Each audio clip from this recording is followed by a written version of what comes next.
Hello, welcome to Maupiti Tuesday. I'm your host, Robot Spacer. Davor, welcome.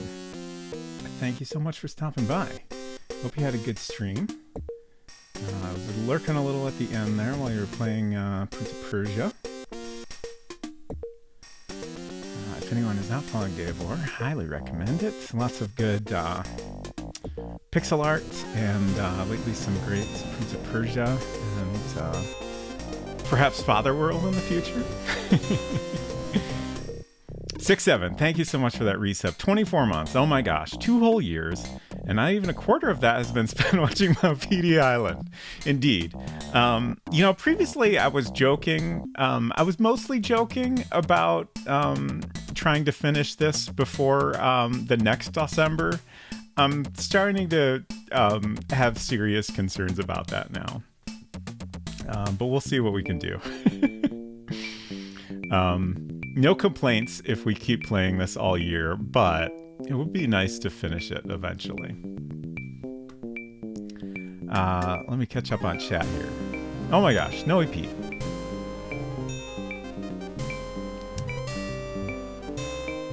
Good evening to you as well, Snowy.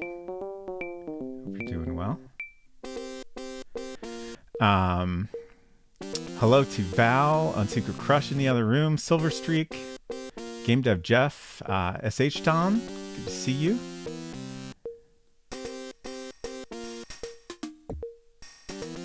Drone On, good to see you. Hayes, you'll finish it before the end of the year. Okay, thank you for your confidence. That is reassuring.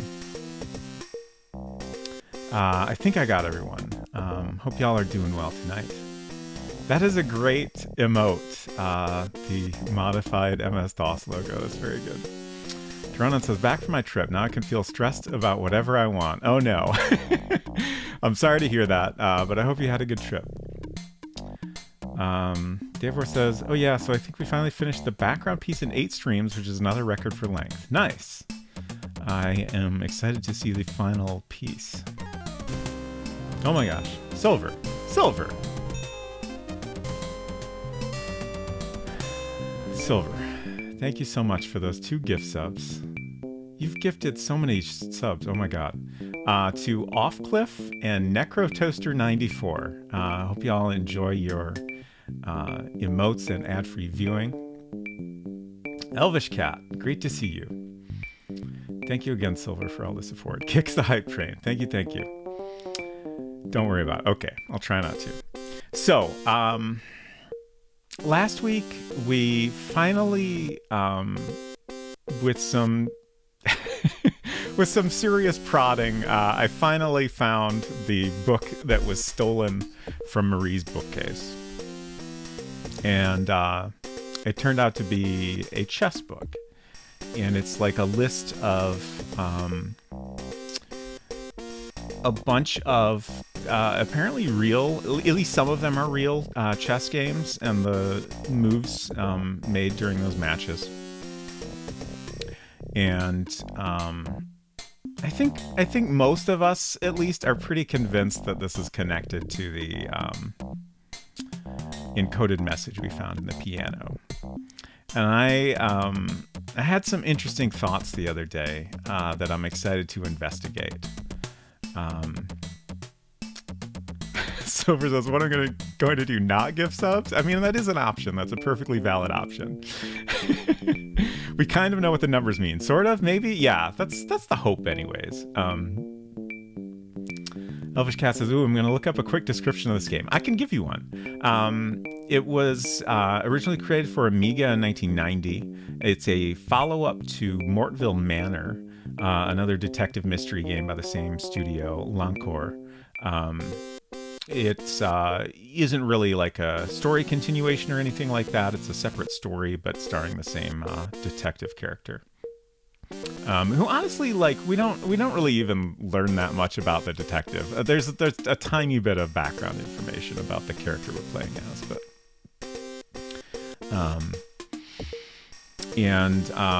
so we're on our way to Japan at the beginning of the game, and there is a hurricane, and in order to avoid the hurricane, the captain of the boat decides to stop here on Maupiti Island, which notably has nothing to do with the real island of the same name. It's not even in the same place. And when we arrive here, a woman named Maggie tells us that another woman named Marie has gone missing, and as a detective, we are asked to investigate the situation and find out what happened. So that's kind of the basic setup. And we spent lots of time. We've played through, like, the timeline of the game is basically 2 days worth, slightly less than. And we played through a significant part of that 45 or more times now. It's kind of an interesting mechanic where they make it really hard to reload the game. So you're encouraged to keep playing until you get a game over and then start over from the beginning or from a save file. Which I think is really necessary. Like, it's an incredibly difficult game. I've seen multiple people describe it as one of the most difficult games ever made, and they're absolutely right. Previously, I had played Murder Club, which is also described this way by many people, and this one is definitely more difficult, I would say, than that. Is there a law that says a private detective has to be good at his job? I don't think so. And certainly our private detective is not great at his job. But maybe we'll eventually find a timeline where he is. Deborah says, I was doing the math, and I think you're about 80 hours into this game. The last time I counted, we were getting around 65. We're probably into 70-something now, I think. When I add all the VODs to a playlist on Twitch, it gives me a total length, but I am a little behind on that. So we have, let me just show this real quick. This here is the message we're trying to decode. So it was found in a piano. Piano notably owned by Marie, the missing woman. The colors here are not the same colors used in the actual note, but like some letters are written in a different color. And then this text, "We wait the boat," is actually written at the bottom. And we believe that was added by a person trying to decode the message. I now suspect he was not successful, but we'll see.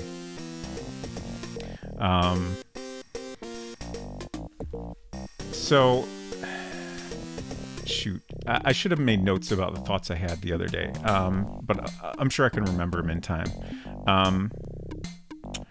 So one thought I had, I was thinking about this chess book. Let's see if we have it, actually. Oops. Let's see. Oh, there's the gunshot. Oh, I think I stuck it in this cabinet so we could get our full item. No? I loaded from my most recent save, but I'm not sure exactly where we are in the game, other than we're at 10 a.m. on the second day, since we just heard that gunshot. I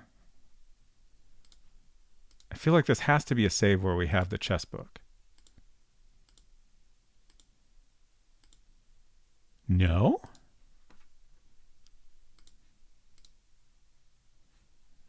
Puzzling. Letter, a key, that's all. Okay. Hello, Culinary, good to see you. Yeah, the interface is very interesting. It's very complex. These are all the actions we can take. And you get into some pretty unusual ones for an adventure game, like push, put. Well, I guess put isn't really that unusual. That's to like take an inventory item and put it somewhere, or potentially use it on something in the scene. But then you have like turn and raise, smell, uncommon but not unheard of, sound, which is like kind of knocking on something to see what it sounds like. you could see if something's hollow, perhaps. And then, of course, some fairly typical stuff like search, look at, observe is just kind of gives you a description if there's anything interesting happening around you in the current room. Every time the gunshot sound happens, I think you dropped a pen directly under the microphone very hard. I think that is a reasonable thing to think. Hello, Hinton. Okay, I'm here. You can solve the game now. Great, finally. I've just been waiting for you. Occasionally, I think, okay, we can finish the game, but I'm not sure you're here at the moment, so we've kept going. But it's time to stop dragging it out. Let's wrap this up. Elvish Cat says having observe and look at separate is a choice. They're quite different. Look at gives you a little magnifying glass, and then you can get a close up. And sometimes you'll find like an interesting item, and it'll give you a higher resolution image of it. Whereas observe is, like I was saying, just kind of giving you a description of if there's anything interesting going on around you. Generally, it's the most interesting. If there's another person in the room, it might tell you what they're doing or something like that. Drona says you got a couple of game threads to possibly follow up on, so I'm probably going to be mostly quiet. Yeah, I think we have plenty to investigate, but I will let you know if I feel stuck or anything. Again, I appreciate all your assistance. It's been very helpful. Can't take my eyes off that fish. It's a very good fish. And no worries. Like, I'm always happy. Like, we've been playing this so long, and, no new folks come in all the time, so I'm always happy to give a little explanation of things, because it's pretty unique and interesting. Hello, Salt Ranger. Lots to see and do there. All we need now is you there. Let's all go to Maupiti Island, Maupiti. I don't know what this is a reference to. I assume it's like a song or a jingle. So the chess book, I was thinking about that, and then I was thinking about the piano. Of course, the piano is also a player piano. One thing I forgot to mention is the piano was made in Chicago and brought here a couple of years ago on an Egyptian boat. I don't know if that's notable, but it seems like they took some time to kind of give it an interesting backstory. So it's a player piano. Occasionally, you'll hear it just playing some music. Originally, I thought this happened at like meal times, but then it became apparent that it was kind of random.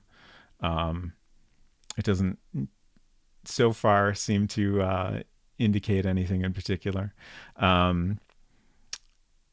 After many, many weeks, I finally realized it has a coin slot on it, and you can find nickels around the island. The game refers to them as nickels, at least sometimes, but they say they have a 1 on them. I think it's just some translation weirdness. So you can put a nickel in there and choose a song from a pretty lengthy list. It's at least a dozen songs, I think. And then at one point we found a little hidey hole in Marie's room behind a fish tank. And there were some interesting things in there, including a list of songs, which is a subset of the total songs you can play on the piano. And I was thinking about that list of songs, and I had the thought that what if those songs match up with the matches in the chess book in some way. I'm very curious to see if the number of matches in the chess book matches up with the number of songs on Marie's list. So my thought there is, what if a particular song goes with a particular chess match, and that helps you decode an encoded message? And then I had the thought that, oh God, what if the random music that sometimes plays is actually significant, and we need to identify those songs in order to figure out what chess matches they go with and thereby decode the message. I feel like the more I think about it, I feel like there has to be something there.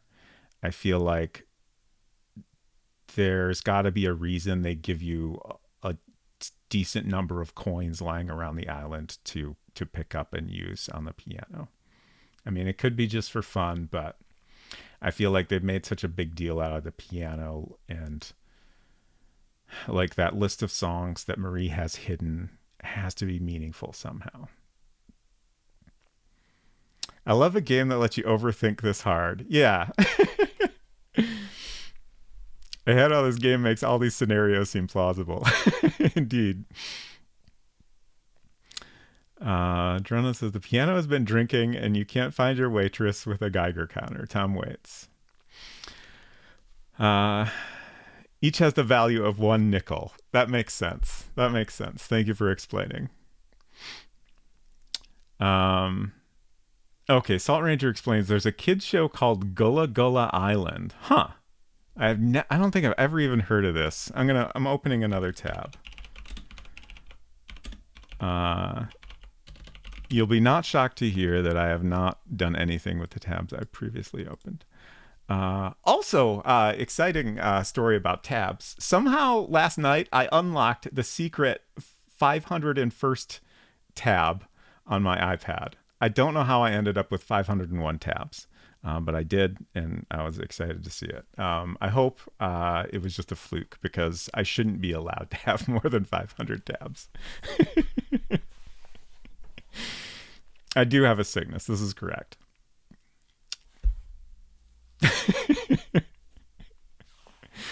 Okay, moving on. So I got open... Oh, I should have captured this before I started stream. I got chess.com open here. Let me get it on screen.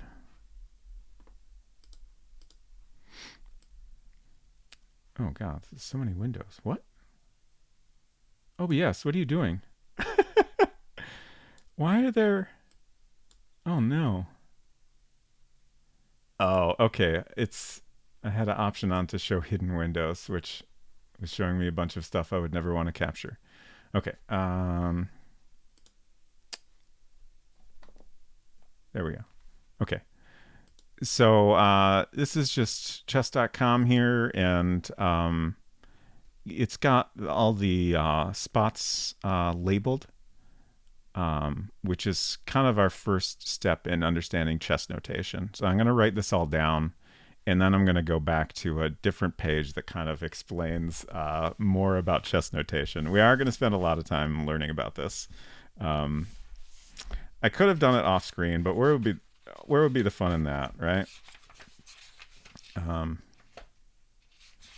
I think we want a fresh page for this.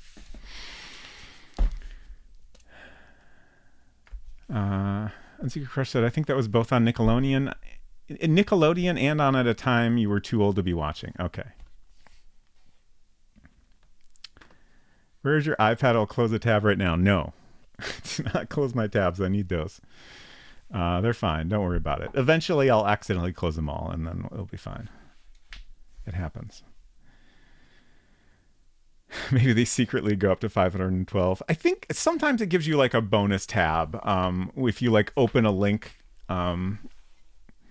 But I've never seen it actually give me 501. So I feel like they must have changed something about how it works a little bit.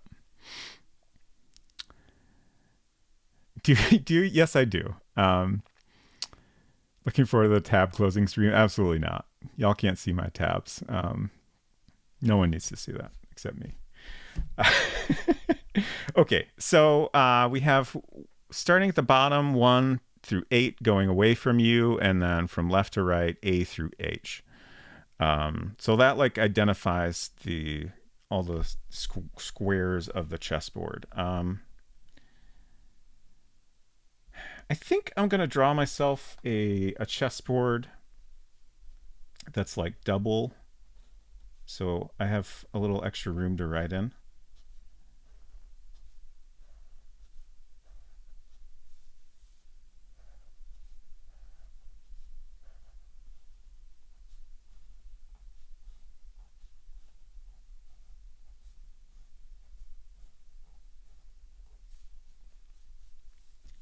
Okay.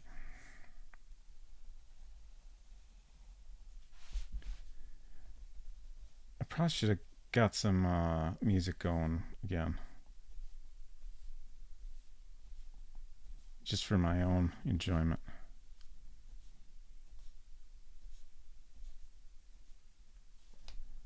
I mean, and yours too, but.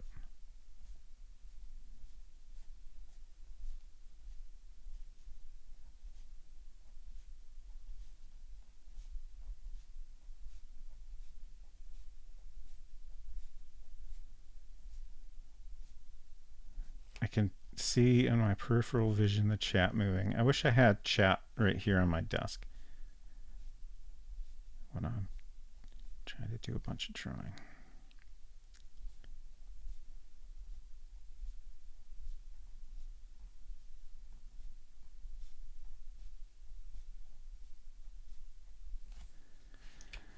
I close all my tabs before I even put the iPad down. That's I'm proud of you, Hinton. That's a good habit, I think, but not one I can relate to.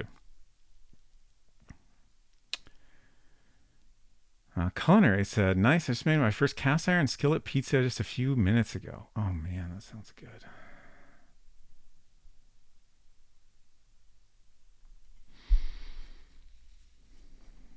How old is your oldest open tab, do you think?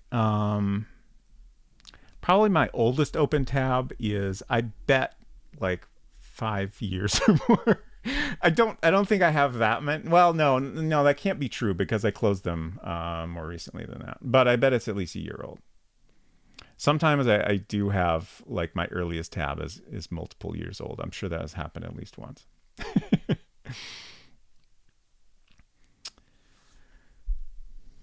Imagine the web browser as a very poker-faced patient bartender. Add it to your tab, sure.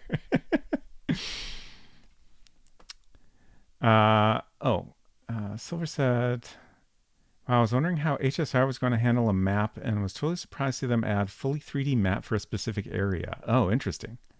That's Honkai Star Rail for anyone unfamiliar.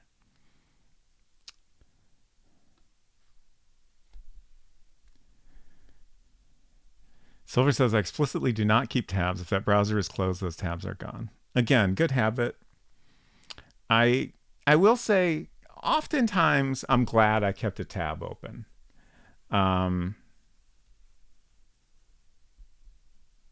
I'll be looking for something that I open tabs because I like, I'll see a link somewhere and I'm like, I don't have time to look at this right now, but it's interesting. I want to check it out later. Or, sometimes I keep a tab open to remind me of something. Like something I looked up that I might need to reference later. A shopping cart I intend to purchase at some point, etc. There's so many reasons I might open a tab and leave it there. And oftentimes it all works out great in the end, and I'm glad I did. So if we're referring to a square on the board, let me go back to this page here, which talks about. Thank you for the flush, Day of War. Flush those tabs away. You know what? If you could flush your tabs away, I might do it more often. That sounds pretty satisfying. I feel like it would have a good animation and sound effect.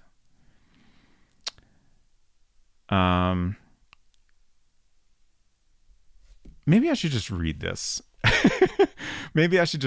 Chess notation is the act of recording or writing down the moves of a chess game. Over the years, various methods and ways have been used to record the moves, but they have all disappeared except for the current standard for chess notation, algebraic notation. Great, we're getting algebra involved. Physically writing down the moves of a game is required in many over-the-board tournaments, but on chess.com, the moves are recorded for you. When playing a game on chess.com, the moves of the game are displayed live as you and your opponent make them. Knowing that your games are being recorded for you is a good feeling, but you should know still how to read chess notation, algebraic notation. Algebraic notation sounds like a fancy term, but it's much simpler than it appears. Essentially, algebraic notation shows you the move number, the name of the piece that is moved, and then the square where the piece moves. Each piece has an abbreviation, which we will cover below, while every square on the chessboard has its own name. To learn more about the names of the squares, please refer to this article. It's a different article? Okay. Okay, I'm going to skim this one a little bit. There's a very, very wordy explanations here. Okay, so E4. That's all I was looking for is whether you put the letter or the number first. Hello, Derek Ironbutt. Thank you for sharing the Discord link. Culinary is posting the pizza in Discord. That's wonderful. Secret Crush said, I have possibly 15-year-old bookmarks on my computer. I never use bookmarks anymore, and probably half of those point to dead URLs now, but I can't be asked to clear them out. I think that's fair. I also save a lot of bookmarks, unsurprisingly. And like, you know, I don't need to ever clear those out. They're there in case I ever need them. And sometimes I do. Use a Firefox extension called OneTab to flush my tabs to a single page list, which can be exported to. That's handy. I have an app, I think it's called Good Links, to save bookmarks. Because, funny story, I had too many bookmarks in Safari and it broke iCloud syncing. Apparently there's a limit, and if you go beyond that limit, it just breaks horribly and all your devices start freezing up when you open Safari. But now I keep them in a separate app, and I wonder if it has a way to like save a whole window or something. I should figure that out. Maybe that would help me clear out my tabs. I'll have to look into that. Maupiti Island has taken a surprising turn. Indeed. So we're learning about chess notation because it seems important. It seems relevant to decoding the message we found on the piano. Last week we found a chess book. Dysvor, hello. Good to see you. One oddity of notation is that there won't be a letter telling you which piece is moving if there is only one piece that can possibly make them move. Oh, fuck. I hate knowing that. Because then I have to understand chess. I'm terrified. Okay. I'm increasingly terrified of this whole puzzle. What is a bookmarks menu? A miserable pile of secrets. Game Dev Jeff says it's a one button press and all the tabs just get collapsed into a list, so no manual management. Yeah, that's nice. Very, very nice. Eden Waith, hello. Good to see you. It sounds useful. I need some better way to clean up all my open tabs. I already have written Apple scripts to count the number of open browser tabs to account for my bad habit. Current 329 tabs. Great to see a fellow tab enjoyer in the chat. Good to see you, Eden Waith. As previously mentioned, I'm at 501 currently. Actually, I think I'm at like slightly below that. I closed a couple. Hello, B. I'm glad you're here. I hope you're doing well. Kyle and Error, good to see you. Are we playing chess now? We're learning about chess notation for purposes of encrypting a puzzle. So we're looking at an explanation of how the squares are labeled. And I'm going to go ahead and label them on my drawing here. So we have I'm going to go ahead and label here first. A, B, C, D, E, F, G, H. And then at the side, 1, 2, 3, 4, 5, 6, 7, 8. So A1, B1, C1, D1, E1, F1. I don't know if this is actually necessary. I thought it might be helpful for me to have each one labeled, even though I can just look at the side. I guess I'll keep it up. Oops, that's 2, G3, G4, G5, G6. This is going to take a while. F2, F3, F4, F5, F6, F7, F8, E2, E3, E4, E5, E6, E7, E8, D2, D3, D4,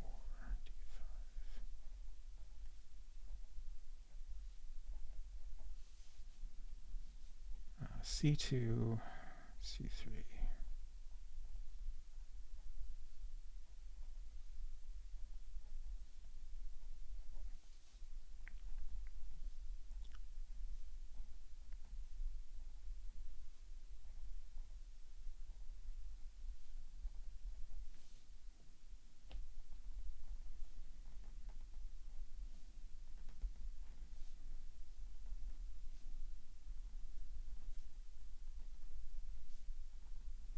Okay, there's all our squares labeled.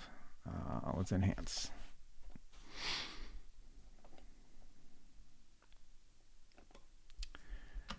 Okay. Anyway, it says, but at that point, it really brings down my computer when 16 gigabytes of RAM just isn't enough to handle tab hoarding. I feel like Safari does a pretty good job of handling a large number of tabs. But certainly other browsers will definitely chew up all your RAM quickly at that point.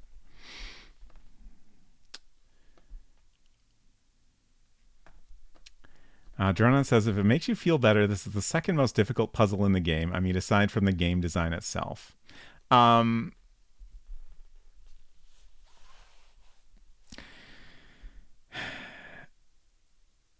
It doesn't make me feel better because I feel like I probably haven't solved the most difficult one yet, or perhaps even learned about it. So that might make me feel worse, depending. Tab sickos, that's me.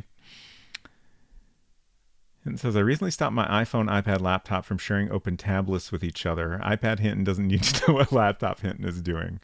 I think that's reasonable. NC Crush says, is me describing the kinds of things I made bookmarks of in college interesting because I could keep going? I read a paper once about the cartoonist Walt Kelly, for example. I must have missed some of your previous messages. I'm sorry.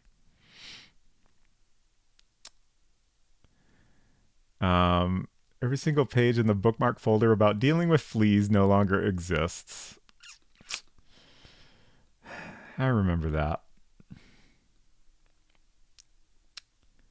Hinton says, trying to clean up my bookmarks a little resulted in the great bookmark purge accidental of 2023. I'm sorry to hear that. I've been there. Fun fact, Safari for iPhone only allows 500 open tabs. When you open then you open up the private tabs for another 500 tabs. I do not do that, but that is a good trick. I mentioned earlier that I somehow unlocked a 501 tab last night. I don't know what happened.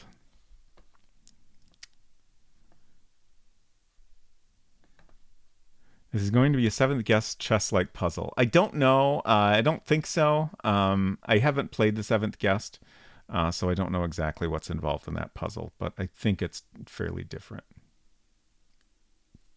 Puzzle, good to see you. I hope you're doing well. Exactly. One of the links is in the Walt Kelly folder. Technically still exists in that is now a 1994 ass-looking page saying it has been moved. Okay. I think that counts. Okay, so let's go back to the previous page here and continue learning about algebraic notation. Trying to find where I left off here. Okay. When referencing a piece, the abbreviation is always capitalized. Okay. The king is abbreviated by the letter K, the queen is abbreviated by the letter Q, the rook is abbreviated by the letter R, and the bishop is abbreviated by the letter B. The knight, a special case, is abbreviated by the letter N, since K is already taken by the king. The pawn is the only piece that has no abbreviation. If a pawn is moved, you see only the name of the square where the pawn moves. Son of a... Why would you do that? Why would you do that? I guess there's a lot of pawns. But I don't know, still. Let's start with the simplest example. Pretend that you have the white pieces and have just made your first move of the game by moving your king's pawn up 2 squares. How would this move be notated?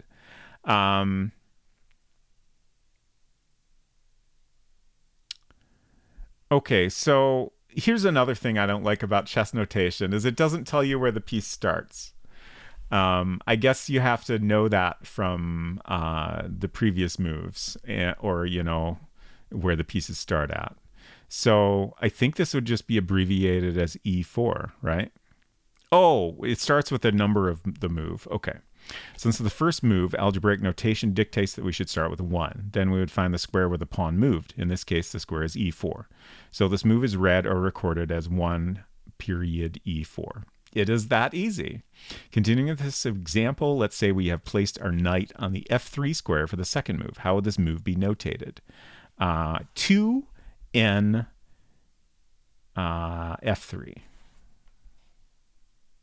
Since this is the second move of the game, we start with 2. Because the piece moved is a knight, we use the abbreviation END. And since the square is moved to F3, we have all of the information we need. This move would be read or notated as 2NF3. Okay. So that's starting to look more like some of the notation in the book that I found a little confusing. Like the multiple letters all mashed up like that was kind of throwing me off. Special cases in algebraic notation. Yay! Some moves in chess cannot be written in algebraic notation using the normal method described above. Captures, castling, check, checkmate, and the result of the game all have special symbols. When any piece is captured, a lowercase x is placed in between the piece and the square where the capture occurs. Okay, in the following position, white's bishop has just captured the knight on c6. This move is notated as bxc6. Okay, that's straightforward enough. I can follow that. When a pawn captures a piece, you write the name of the file that in lowercase that the pawn is on, followed by... I'm confused by the term file. Has this been previously explained? Followed by a lowercase x and then the file where the pawn moves. If we continue from the position above, you can see that black can recapture the bishop on c6 with the pawn on b7 or the pawn on d7. If black recaptures with the b pawn, that would be read as bxc6. Okay. Oof. Okay. That's starting to get confusing to me, but I can follow it. It's just like I feel like that's gonna start making my brain work harder than I would like it to. While if black recaptures the d pawn, it would then be dxc6, right? You can see the position after dxc6 below. What if you have a case where a non-pawn, like if you have 2 knights that could do the same move, for example? Is that even possible? It's got to be possible, right? Castling kingside is recorded as 0-0, while castling queenside is 0-0-0. I know this one came up in the chess book that we were looking at. The number of zeros indicates how many squares the rook has moved. Ah, okay. When a king is attacked or threatened, it is known as check, which is notated as plus at the end of the move. In the following position, white has just played BB5 plus. God. Is that a droid name also? Checkmate is notated with a number or pound sign at the end of the move. Fool's mate occurs after the moves. I don't even know what fool's mate is. After the moves 1 F3, E5, 2 G4, QH4 pound sign. Yeah, see this. It would take me so long to understand that brief notation. This is going to be a nightmare. After a game is over, the result also has a special notation. If white wins, it is notated as 1-0. If black wins, it is notated as 0-1. Well, a draw is notated as half-half. Finally, a few special cases for algebraic notation. Didn't we just do special cases? In some positions, two of the same piece, such as two knights, can be moved to the same square. In this case, you still write the piece abbreviation, but you then add the file that the piece is on before you write the square. In the position below, both white knights can move to the D2 square. If the knight on F3 moves to D2, this move would be notated as NFD2. While if the knight on B1 moves to D2, it would be notated as NBD2. God. Okay, I'm going to catch up on chat here. Oh boy, there's a lot.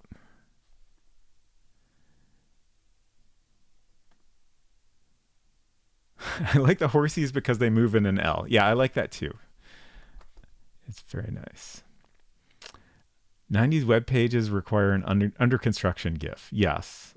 Bring back the under construction GIF, honestly. I was wondering if one of the games has a female playing as black, making Lady in Black a clue to which game to use. Yeah. That's a good thought.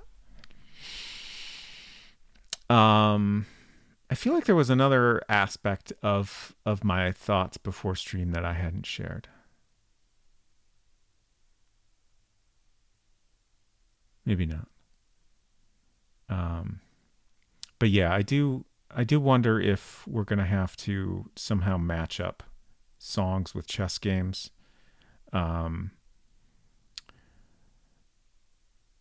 Oh, right. Another thing I was thinking about was how the heck our grid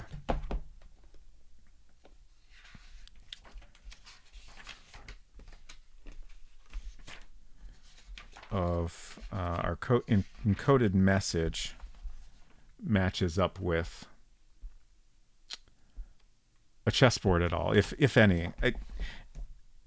I do feel like there seems like an even mix of colors here, and I'm wondering if like the different colors are different, like white or black squares on a chessboard somehow.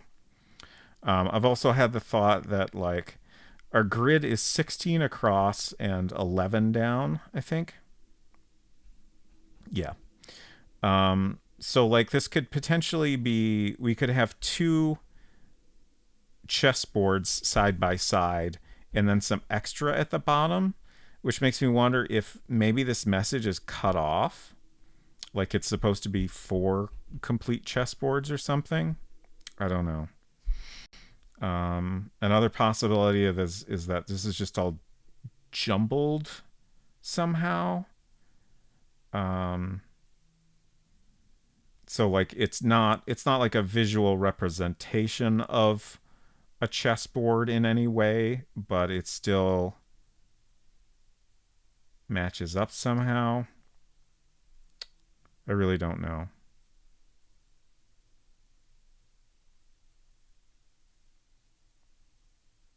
Maybe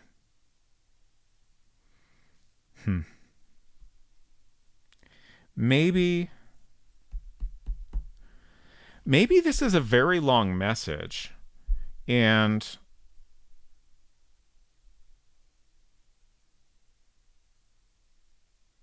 like my previous thought was that, only some of these characters are actually part of the message, because there's lots of cases where I should zoom in while I'm talking about this. Um, there's lots of cases where we have a bunch of punctuation in a row. Um, it almost seems like there's too much punctuation. Like here we have like period, semicolon, exclamation point all in a row. But the thought I just had is like, maybe first we have to figure out what chess match to use to decode with, right? And then we take the first square and like the square that the piece moves to tells us where 8 goes in the decoded message. So like if we create a 8 by 8 grid for our decoded message, then we figure out where the first move is and we write an 8 in there, and then the next move we write a 3 in there. I don't know, like that's something I think we just have to try to see if it all gets us anywhere. um, I do wonder if we wait the boat is like part of the message in there to help you get started on figuring out how to decode it correctly.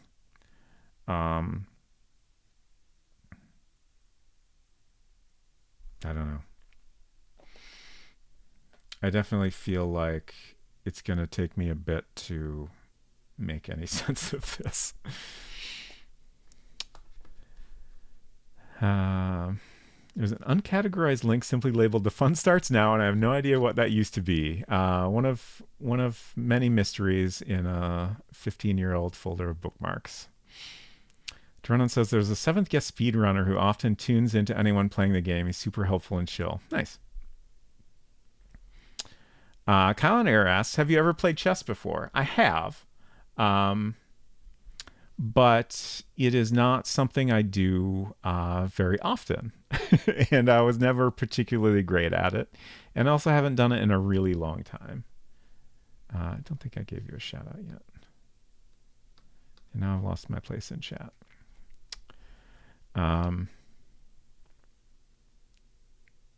You can't ask chess people, why would you do that? It's a fool's mistake. Noted. Thank you, Val. Was this designed by the people who made PHP? Oh, God.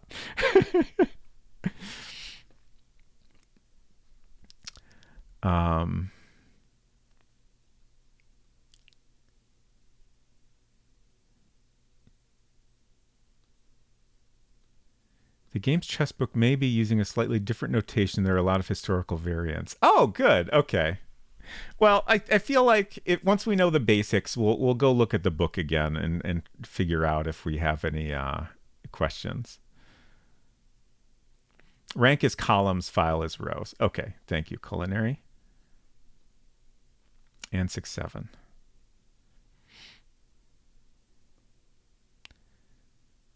Fool's Mate is the fastest game of chess in just a couple of moves. Scholar's Mate is also another quick game. Interesting. Why is this called algebraic notation? There's no algebra. I was wondering that also.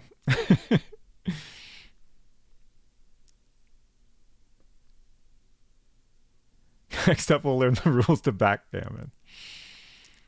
Res Mason, good to see you. More things ought to move in L's, like a species of fish or a type of dog or a weird volcano. I agree. Yes, this is Maupiti Island related. We're trying to figure out this encoded message here, which we found in the piano. And last week we found a book of chess moves. And I feel like it's pretty good odds they're related somehow. The book and the piano belong to the same person. We know that someone broke into a locked glass bookcase to steal the book, and around the same time later that day, I should say, broke into the piano to get the encoded message out, and then was at least attempting to decode the message. Um, Also, like, it's not a grid that matches up with a chessboard exactly, but it is, the encoded message is definitely on a grid. Like, it's 16, like each line is 16 characters across, and there are 11 lines down.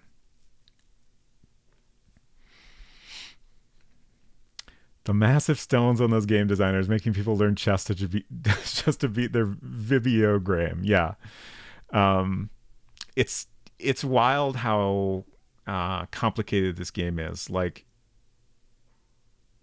um, Murder Club was complex in kind of similar ways initially, in that, there were just, it was made complex by having a huge number of options to things to investigate, and ways to interrogate people at any given time. And this game started out kind of similarly, just like increasing the number of options available. But now we've got puzzles like this, which is like way beyond anything we had to do in Murder Club.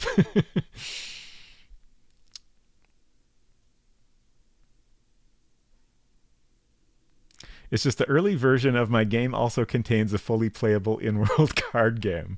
At least I feel like most of the time, with that, it's optional. I don't think this is optional. At least that's my suspicion. I was thinking the message would be the characters that are on the squares pieces end up on.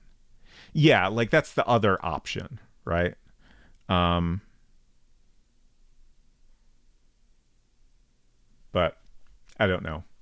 Just the only reason I doubt that is because this isn't like divisible into 8x8 grids. But again, it's possible the message is cut off at the bottom. I really wish the game would tell me, just for my own curiosity, if this message is like handwritten or typewritten.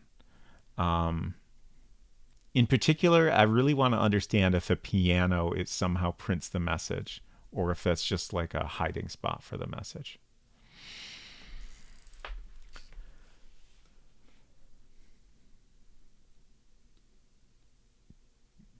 Silver says the paper had alternating dark and light characters, one of which counted to 64.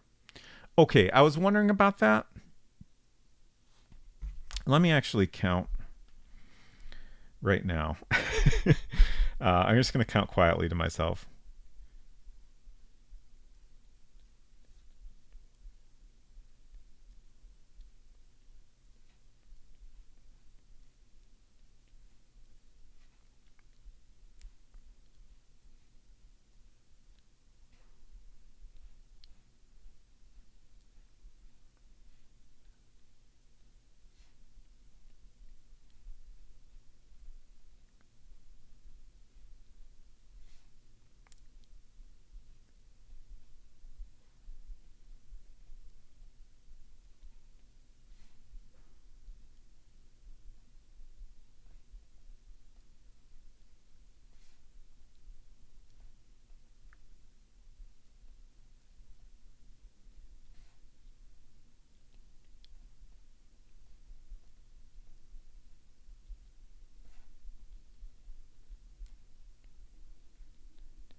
Okay, I got 112 yellow.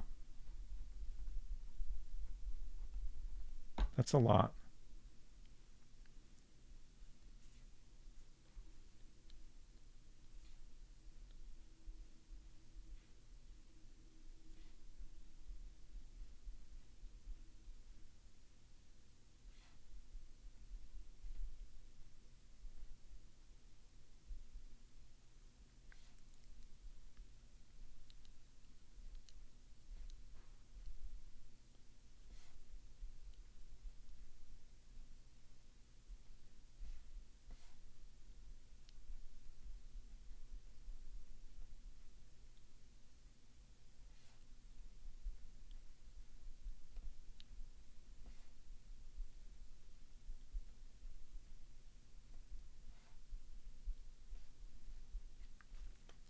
64 white.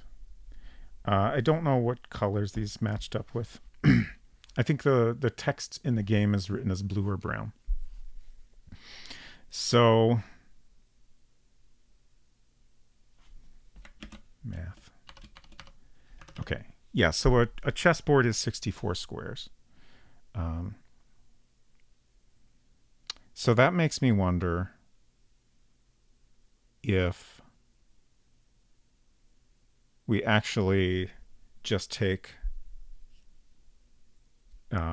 what on my drawing is white and ignore the other characters.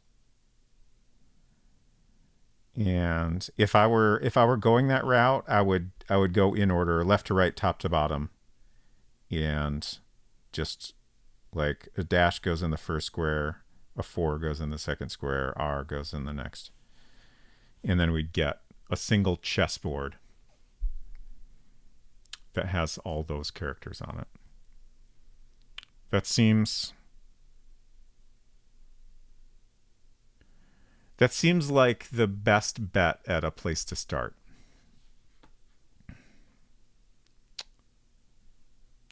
Which is the tastiest chess piece? A very good question. Lemon? Okay. Noted. Derek Ironbutt says, as a former PHP dev, I laugh in agreement, but also the language has come a long way from its forgettable days. Yes, I agree. I still write some PHP now and then, and it has improved a lot. Cosmic Void, great to see you. Hope you're doing good.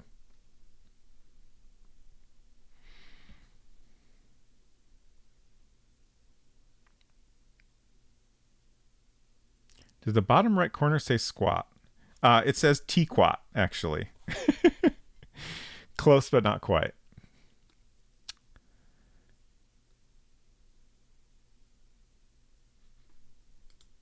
Yeah, Dave War's got some great emotes. Very, very good. Mustard being cut off at the bottom would be absolutely brutal. Yeah. Like the game would not be giving you anything to make an educated guess about that case. Right. Why are some characters highlighted in yellow while others aren't? So let me go back to the in-game. I think we have the note in the game here. Just have to figure out where I stashed it.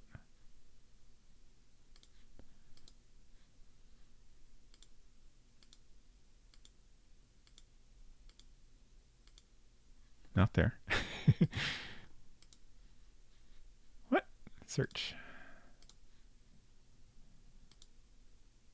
I don't think that's it, but let's check. You can get some music going at least. Okay, it's not it. Oh, why didn't we get music? Oh no. Let's not worry about it. Where's all my stuff? I'm so confused. Sheet of paper. What's that? There it is. Why are we not getting audio? Did I break the game?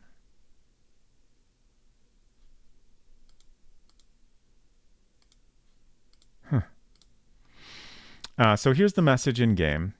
And as you can see, some of the letters are like a dark teal color, and others are in black. I was thinking it was brown and teal, but I suppose it might depend on like the time of day or something, but regardless. So I would assume if there's any correlation with like chessboard, then the lighter would be white and the darker would be black. But based on what we just discussed, it could be that the lighter colors are just gibberish characters that we need to throw out in order to get our actual grid of interest. In a minute here, I think I'll start by doing that. Maybe you have to translate chess moves to chords. That would be incredible and terrifying. Silver's notes also said 112 light and 64 dark. Right. Glad we got the same count.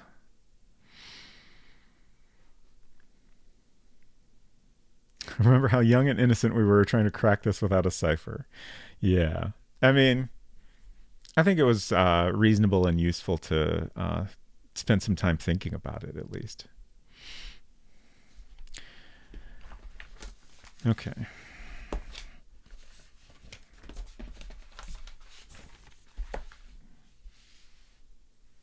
Finished all your slots. Nice. I think I still have some animated emote slots.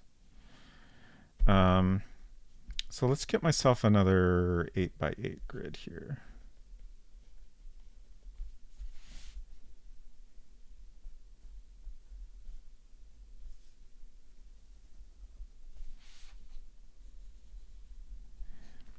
And then, like I was saying, since we have exactly 64 of them, we're just going to take the dark characters here. So dash 4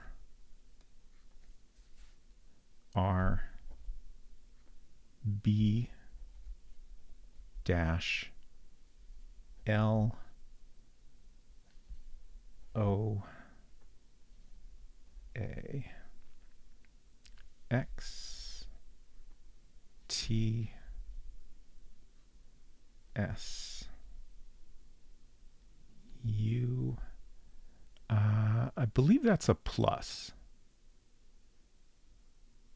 but I'm looking to see if there's there's a T here. So that is a distinct character.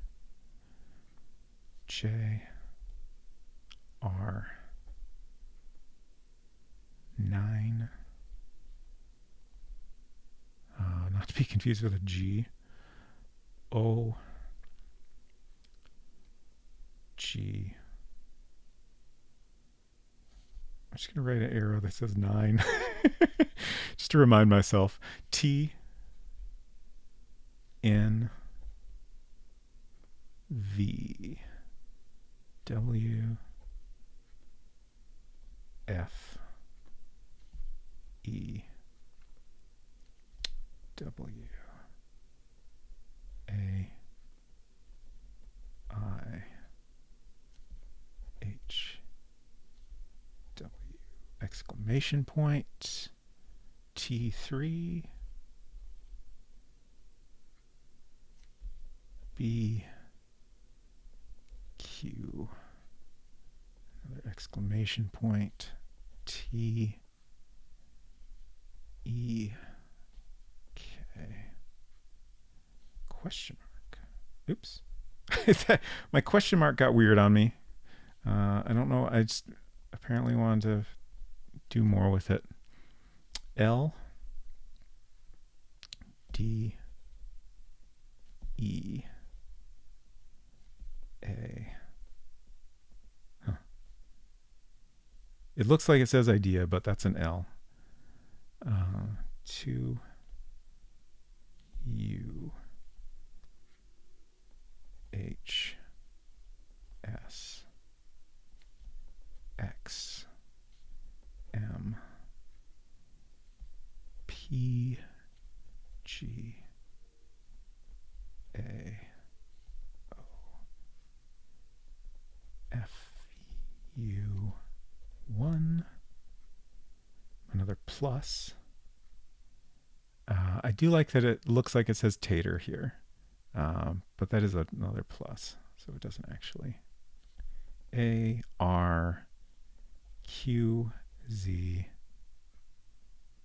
T question mark. Okay.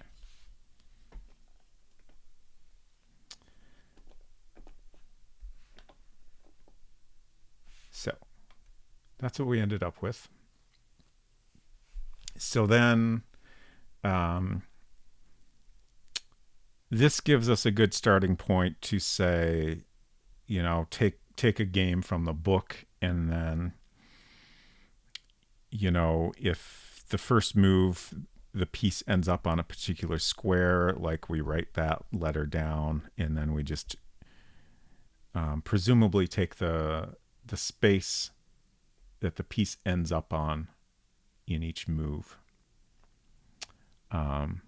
Which actually, now that I'm thinking about it, if I have the right idea there, then there's a lot of information about chess notation that we don't really have to worry about. Like if all we need to know is where the piece ends up and what letter corresponds with that place on the board, that makes things a lot easier. So hopefully, hopefully that's the case. Like I'm a little bit scared that we might have to like kind of draw out each step of some of these games in order to fully understand, you know, which piece is moving where. But hopefully that's not the case, because that sounds like it would take forever. Xenolon, hello, good to see you. How's the investigation going this week? Well, we're spending a lot of time learning about chess notation. We've spent an hour just talking about this, and I guess also browser tabs. So I'd say it's going great. My gut is saying that Roy was not the intended recipient and he was trying to figure out the code but was way off. So the we wait the boat is failed attempt. I agree he was almost certainly not the intended recipient. I feel like it's a bit of a question mark whether this is a failed attempt or not. I do think there are decent odds of that. Like it could be either a failed attempt or it could be like part of the message in order to help us figure out the rest. But since it doesn't quite make sense, like there's at least one word missing here to make this a proper piece of a sentence. I am guessing that it is an incorrect attempt, but we shall see.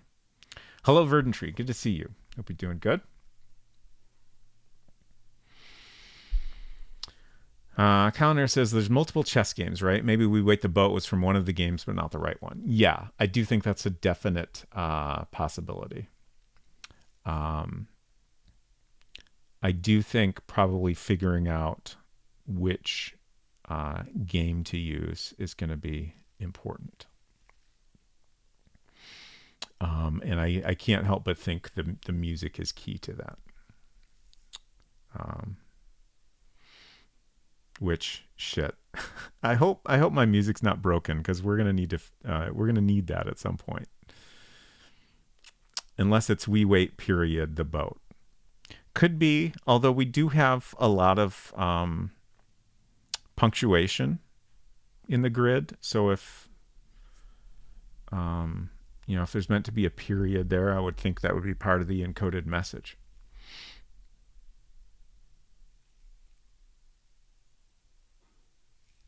It's wonderful. Flew home yesterday, slept until 11 today, and I've just started a much needed Avatar The Last Airbender rewatch. Nice. Glad to hear it. I have never watched that aside from a few random episodes. My gut has been wrong before. That's fair. Okay. Let's find the chess book. And hopefully our music will start working in the process. I'm really confused about what this save file is and why I don't have the book in this file. Maybe the last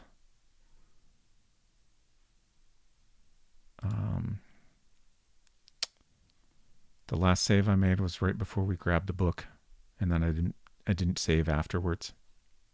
Could be. Hopefully Roy's not in here. Okay, great. Is it this one? Yeah. The trick has been played. All right. Let's go back into our room to read in private here.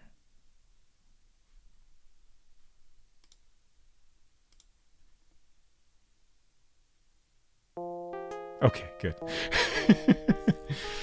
The music is back. Okay, so again, we can't read something that we're holding, which is kind of hilarious. Oh wait, no, we can read. That's one of the few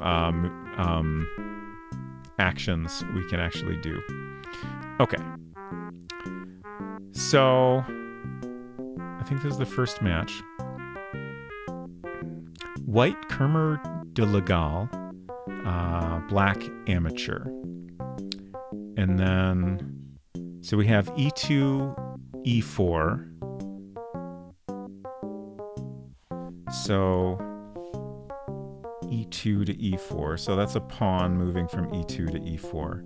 So that does differ a little bit. Like, I think in the notation we were looking at, it would just be e4 to differentiate the different pawns. But this is actually more clear, so I appreciate that. And then I guess we would go over here next. Anyone that understands chess notation, feel free to, like, I assume, like, this is white's first move, and then it's black's turn.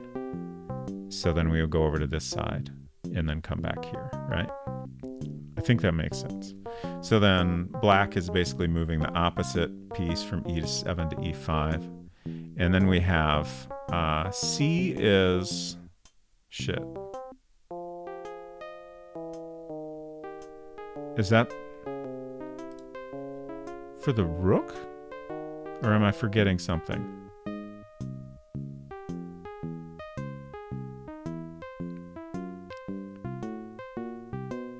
Yeah, the chess.com guide uses different letters that do not include C. But C for castle is the only thing I can come up with.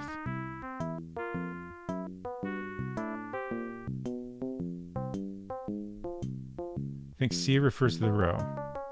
I thought capital was always referring to the piece.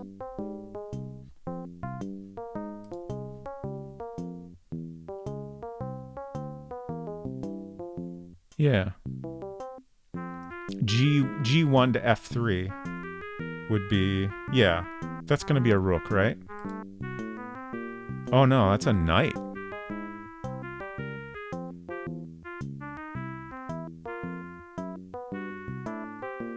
Chevalier? Is this in French? Okay.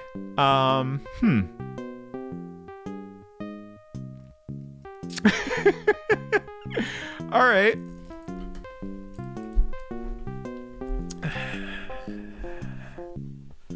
Okay. So yeah, G1 to F3. At least it gives us like both squares of the move.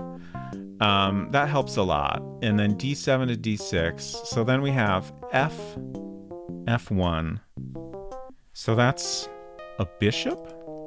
What's bishop in French that starts with F?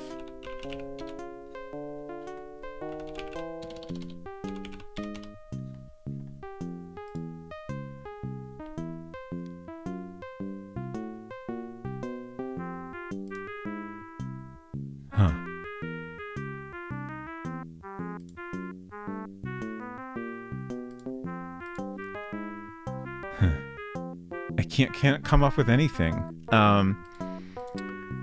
Google is telling me that it's Evec. I don't know how to say this.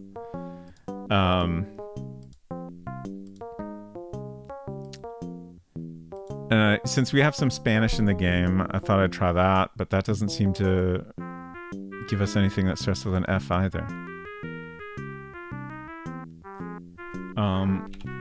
French names of chess pieces. Let's Google that.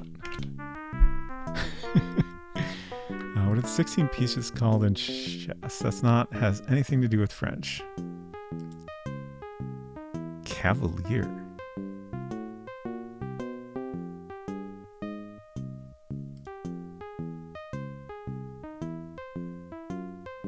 Oh, okay. So this has names in various languages.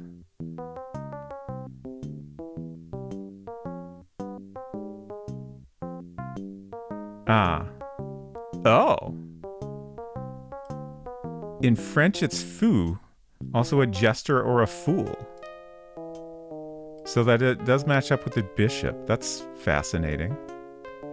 This webpage is very interesting, but I feel like there's got to be a better way to get just the...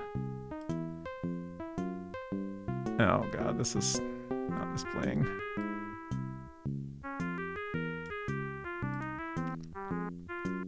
I have a browser extension that tries to force web pages into dark mode, but sometimes it goofs up. Okay, so we have French, French, French. Here we go.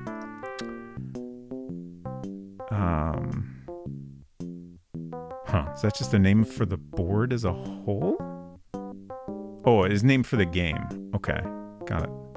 So, roi, dame, tour, fou, cavalier, and peon. So that does match up. We are using up my tabs. That's okay. I got lots of tabs available on this computer. Okay. The French love their clergy, clearly. Okay, so that's kind of a fun complication, but not too difficult, especially with the notation is extremely clear. It's much more straightforward, excuse me, than the notation we were looking at, like, because it always tells us the starting square and then the square it moves to. And we always have a dash or an X if there was a capture. And then mat for match. So then we have much more complicated matches. I'm going to write all these. Oh, each game has a number also. I think I'm going to write all these down.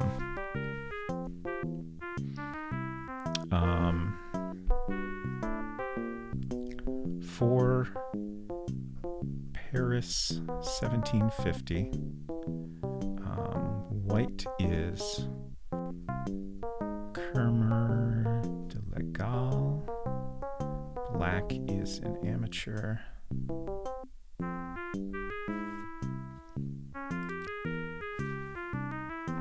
Game 5, West Germany,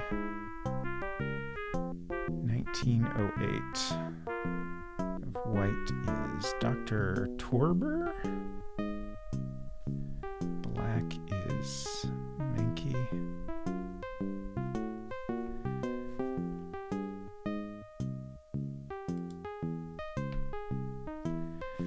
I got distracted thinking about the whole Lady in Black thing again. Folkestone, 1933. White. Comb. Black. Hassifus.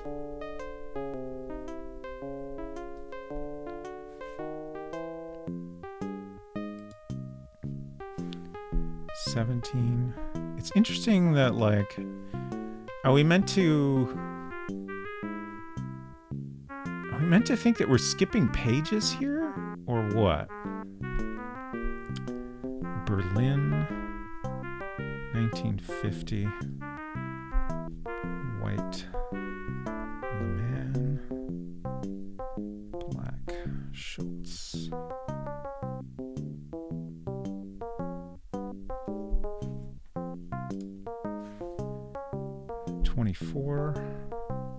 Paris, 1925. White. Chichininoff. Black, Mayard.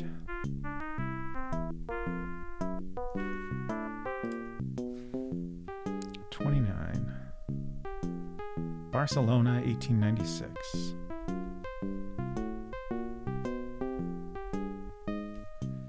White, Tolosa y Carreras. Black, Mascaro.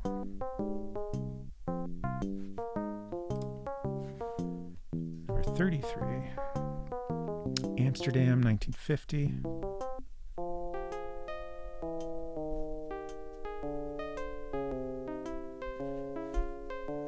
White, Dr. Hine. Flak Tellman.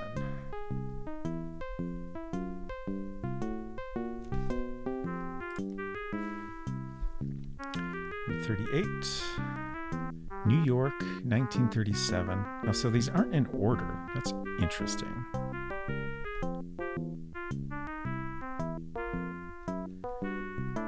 White, Rosenberg. Black, Gilgulen.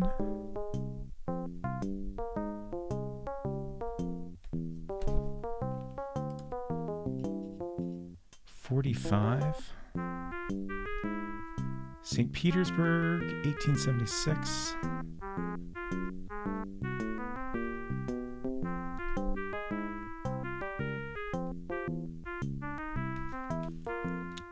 White, Sussman. Black, Schiffers.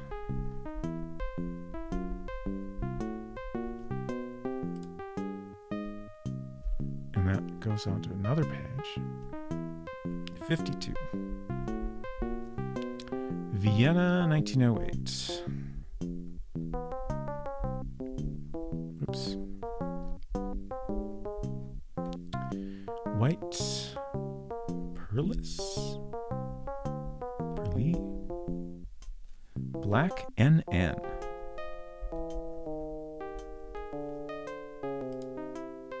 And that's the last one. Okay, so we have 1, 2, 3, 4, 5, 6, 7, 8, 9, 10 different games.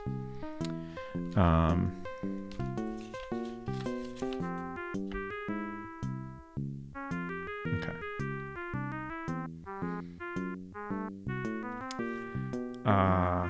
On Marie's list of songs, there are 12 songs listed. So I feel like that kind of rules out pairing matches with songs, at least based on order.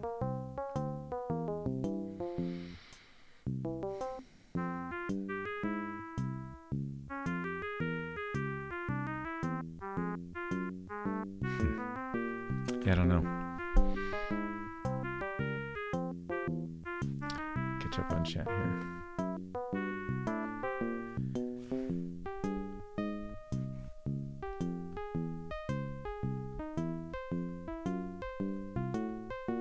Background music sort of has the groove of the break-in music from Quest for Glory 1. Interesting.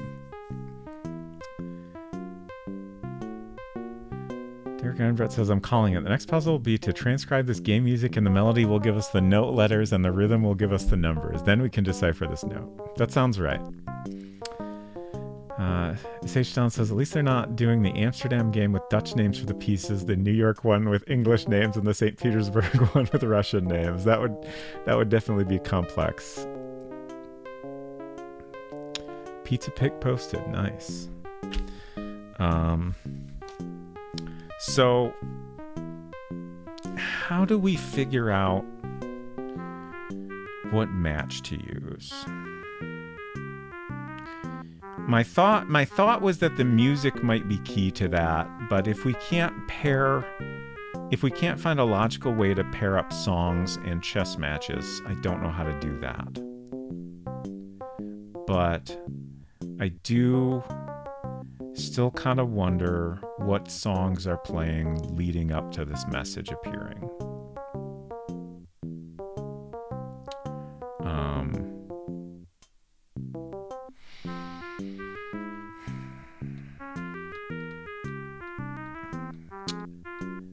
I'm trying to think of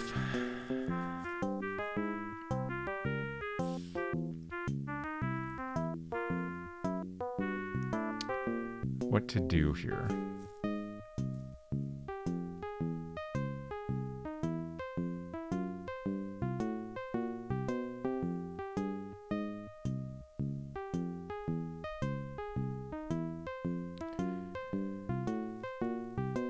I kind of wonder if it's worth trying to determine if We Wait the Boat is a possible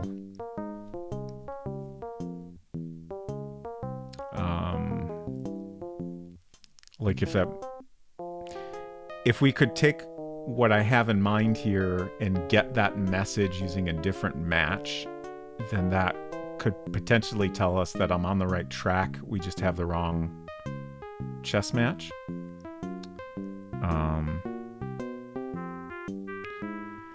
The other thing I'm wondering about is, like, for any given set of moves, especially with this notation, they give us the starting square and the destination square. So do we pay attention to both of those, or just the destination square? I guess one thing we could do, like, we wait the boat is how many letters?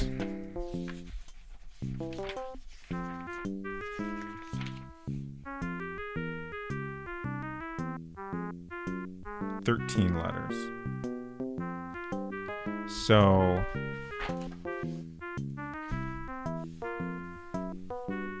if a match has 7 rounds and then black doesn't take a turn, then that could potentially match up. So let's look for if there's a match like that.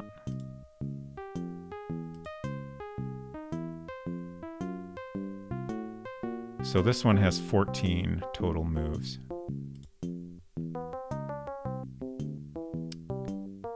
That one's too few. It's way too few.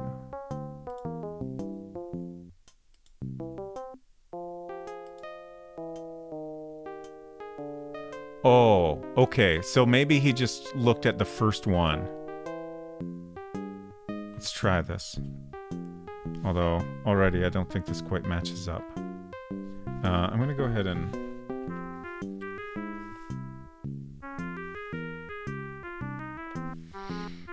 label my grid here. A, B, C, D, E, F, G, H. 1, 2, 3, 4, 5, 6, 7, 8. Okay. So, let's see. Let's pop that open. It's a little small, but... so E2 to E4 is the first move. So...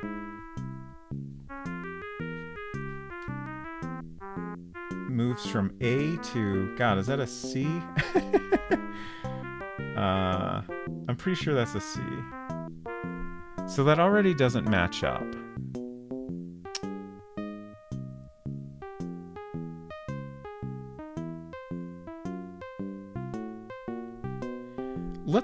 I'm gonna write down both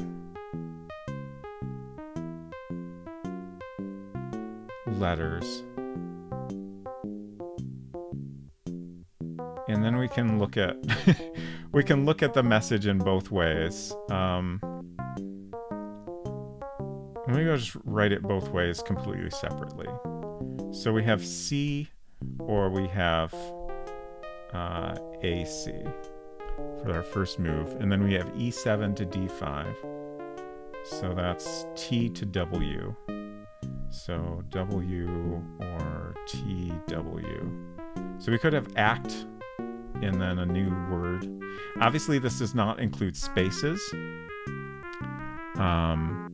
C, G1 to F3. So G1 is T to U.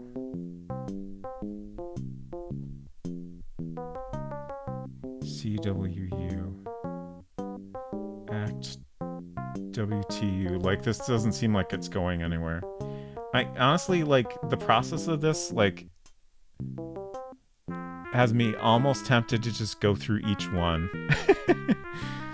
Like, it wouldn't take that long. It could take as much as an hour to get through all of them, probably, but, like, already I feel like this isn't right.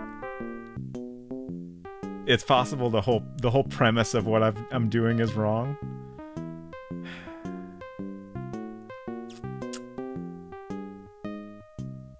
It does have me wondering if there's any way we can take this match and end up with We Wait the Boat.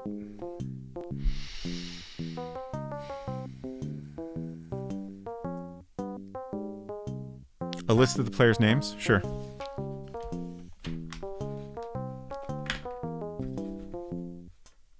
I'll leave that on screen for a second. It's like I always say, we wait the boat.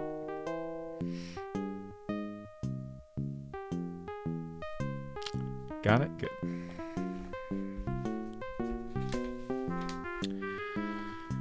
Okay.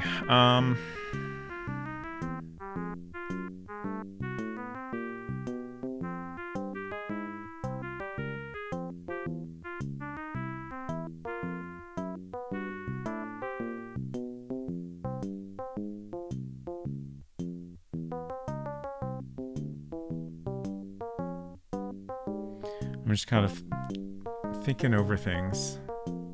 Write down where the W's are and look for the games with that.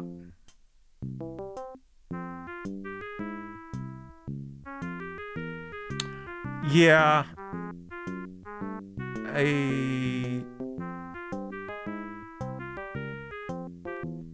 My thought is maybe what I've done to create this grid could be wrong. Like, this is the only game that has the right number of moves to end up with the message, "We wait the boat." So my thought is there some way we can use these moves to get that message? And if there is, does that even tell us anything, or does that just tell us how not to do it?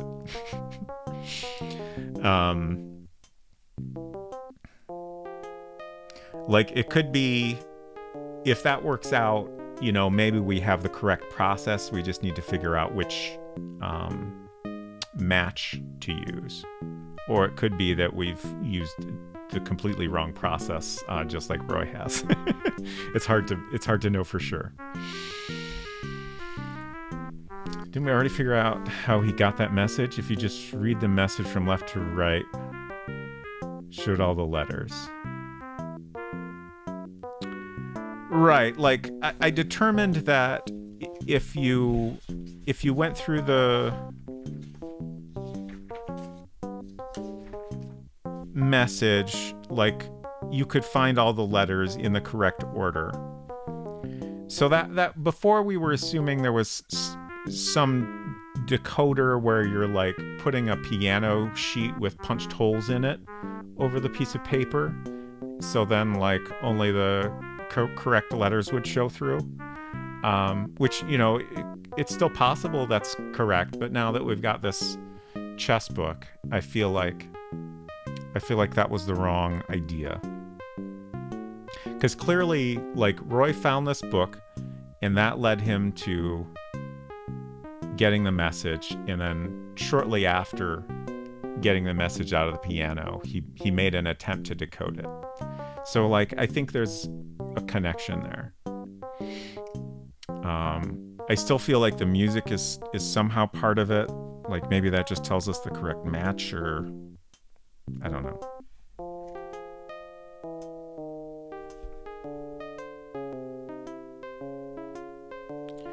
Let's try, what if we just take an 8x8 grid from the top left here. Hello, Goose here. Welcome. Hope you're doing good. So if we do that, then E2 to E4 is going to be K to, oh wait, no, R to N. And then E7 to E5 is going to be U to N. Wait, that can't be right. R to N.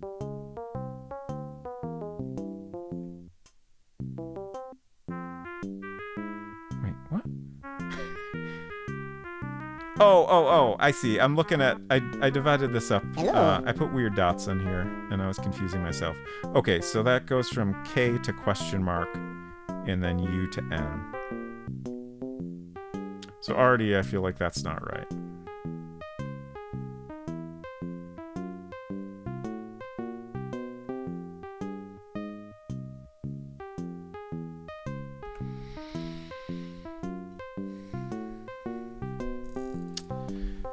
Brian 80s, hello, welcome.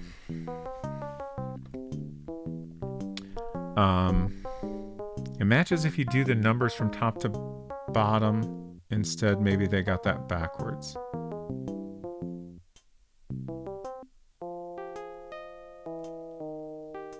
We Wait the Boat wasn't all in black letters. Yeah. Maybe it matches. Okay, yeah. Yeah, I mean, you know, there's always lots of possibilities for how Roy got it wrong. Assuming he did get it wrong in some way. I'm trying to think of what is the best way to proceed here. Should I go with what I've got and try? I guess I will. I'm just gonna try some different matches and see if we start to get anything that looks like words. Obviously we didn't get there with the first match. And we determined pretty quickly that was the case. So I'm just gonna write I guess I should write a 4 by it since it's match number 4. And then we'll try number 5. So E2 to E4. Is that the same? Yeah, okay. Same E7 to E6. Okay, so that's slightly different. Got it. Okay, so we're gonna have C and then AC. Again, I don't know if we want to look at both spots or just the final destination of the piece. This music is special, I agree. E7 to E6 is going to be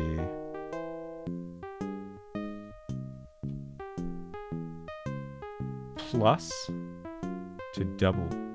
plus 2V.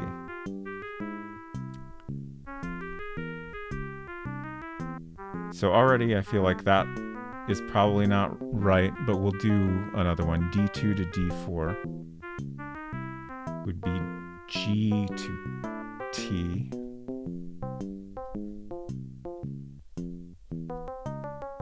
AC plus GT, like, you know, obviously, like, our message could have abbreviations or something, but I feel like this isn't getting anywhere either.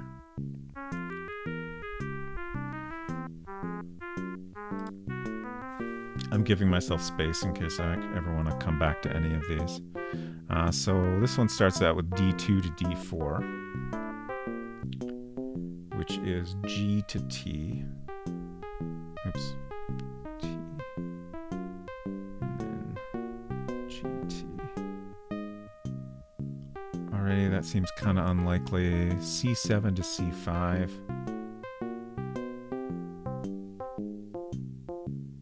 S to I. TI could be something. C2 to C4 is P to exclamation point.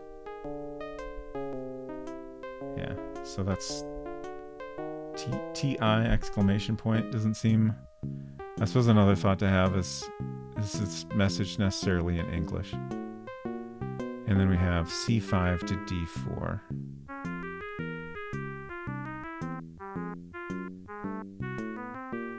So that's I to T.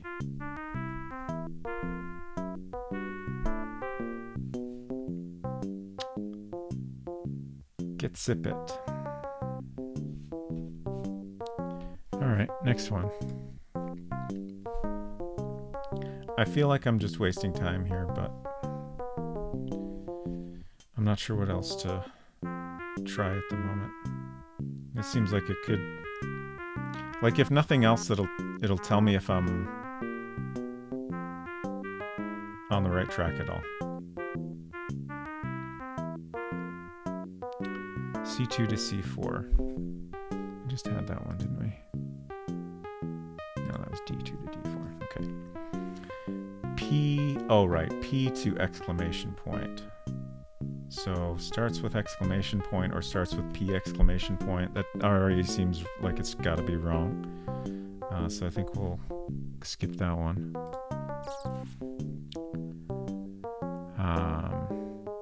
E2 to E4. That's A to C.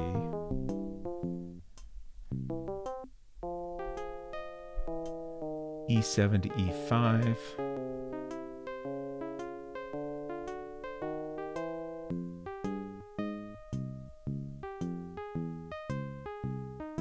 So that's plus to W.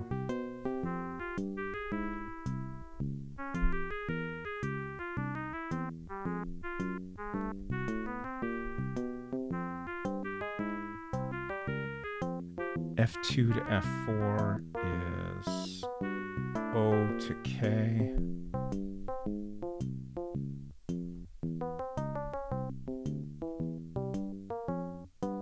F8 to C5 is L to C5. Jeez. That's a bishop, so it's moving diagonally. L to I. This is a plus.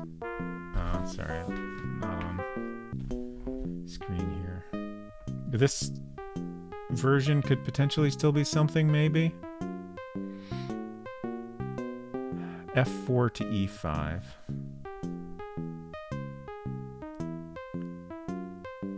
Is K to W.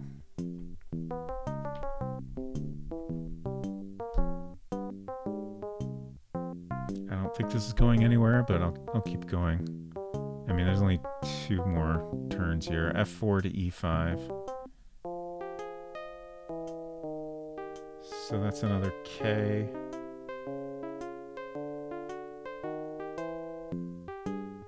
Oh wait, I just did that one. D8 to H4.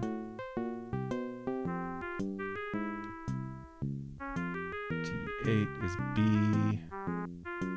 H4 is 3. Yeah, so that's nothing.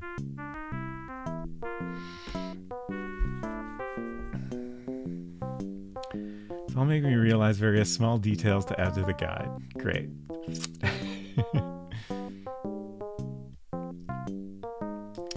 GT Sip. It's a message about only watching a little Dragon Ball GT. Just sip, don't binge. I think you got it figured out. Okay. Number 29. I continue to think this isn't going to get me anywhere, but E2 to E4. A to C. E7 to E5.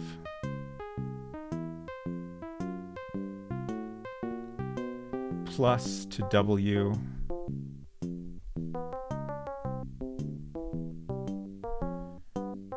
CW seems like it can't be anything.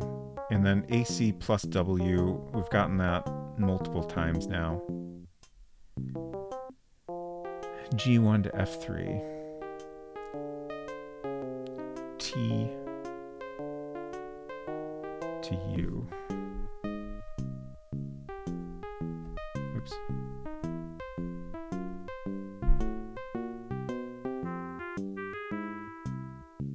Quoo.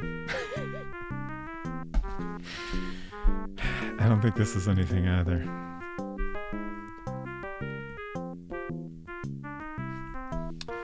$33. E2 to E4. A to C again.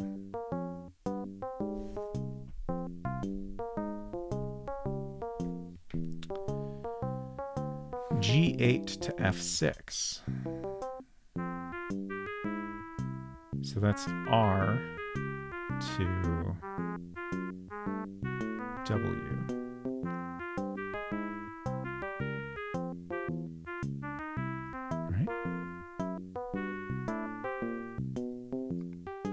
G8. No, I was looking at the C and my brain was like, ah yes, a C. G8 is O to F6 is W. Okay. So W or OW.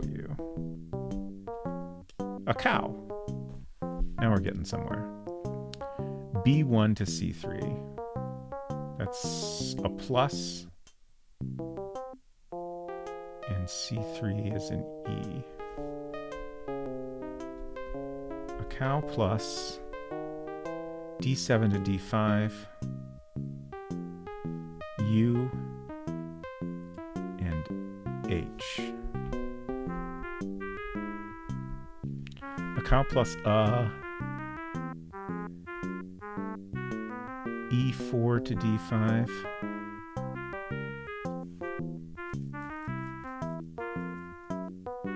E4 is C to H.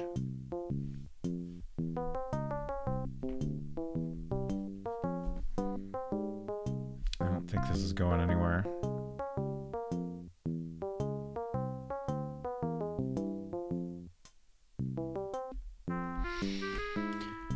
Maybe only the moves made by the Black Queen in the book count.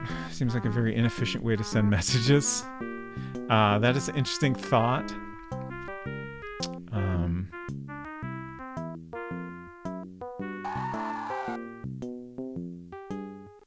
Forgot to write the E in the second line. Did I?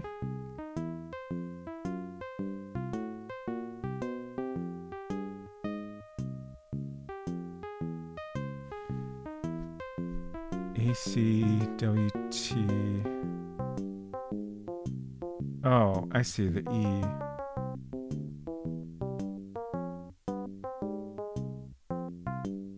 I'm just trying to figure out where the E was supposed to go.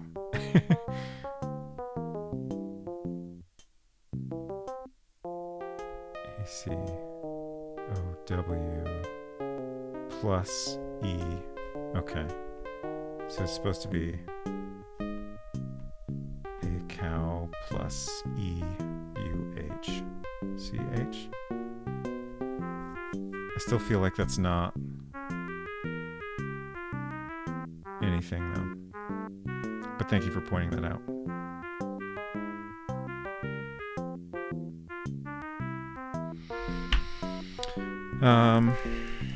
And now I'm out of space. I didn't use my space efficiently enough.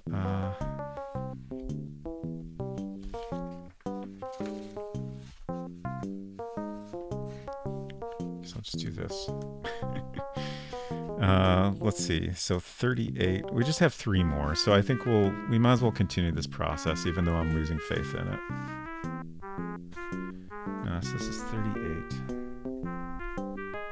And then E2 to E4, once again, is AC. E7 to E5. That's that same T to W. Or, sorry, plus to W. It's important that it's a plus. Because I feel like that... Like AC plus W, that's nothing. And we have the same... So many of these start with that same 2 moves, which is interesting.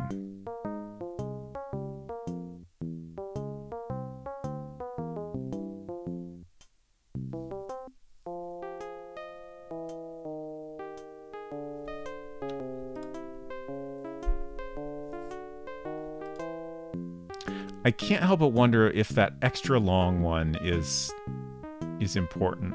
Like the fact that they put in an extra long one, it just kind of stands out, you know? D2 to D4. 52. D2 is G. D4 is T. D7 to D5.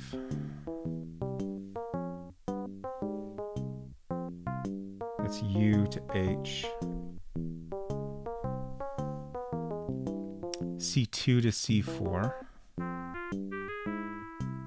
P to exclamation point.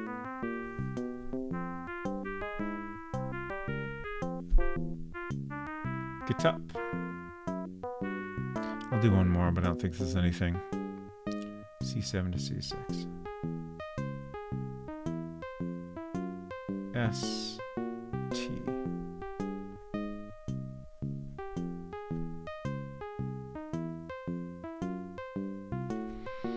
Yeah, I don't know. That's the last one.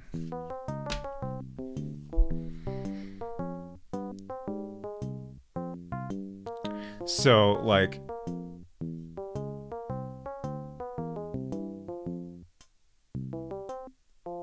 none of those with that approach gave us anything that looked like it was starting to form words, or at least English words, or at least non-abbreviated English words.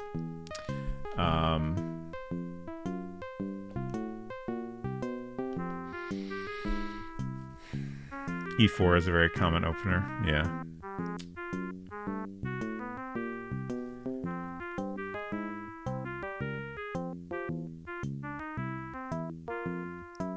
So the question is this grid wrong in some way? Like,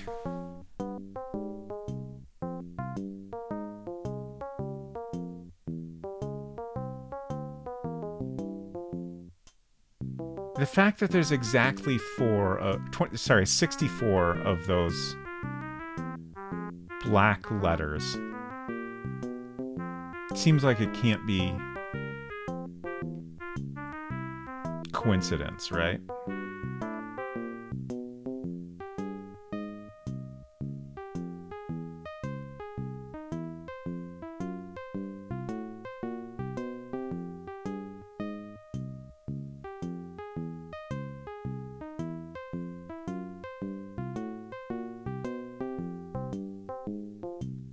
Now I'm Unseeker Crush, do we have a hole punch? Specifically a single hole punch. I know I have a 3-hole punch somewhere, but I really need a single hole punch for this thought I just had. I suppose I could use... Oh, you think so? I could use an X-Acto knife for this idea. So I just had a thought. Like, what if I use...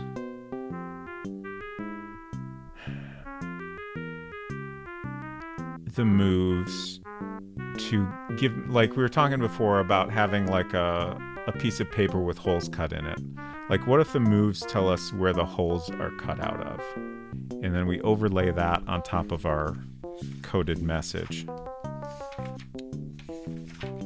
And then, like, if I actually do this with the graph paper, then I can actually move it around to see if we... Oh, nice. Thank you. Thank you for the demonstration also. Although it might be tricky to line this up. It might be easier to do it with an X-Acto knife. Yeah, lining it up is kind of hard. Like, it's obviously not intended for this kind of hole punching that I need to do. But thank you.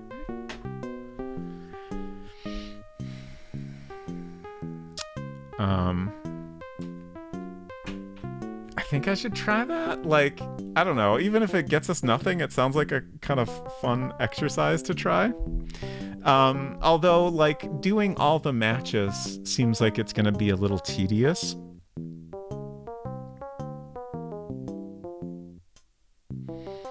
I really wish we could figure out which match is interesting. Like, there's got to be one that's particularly relevant, right?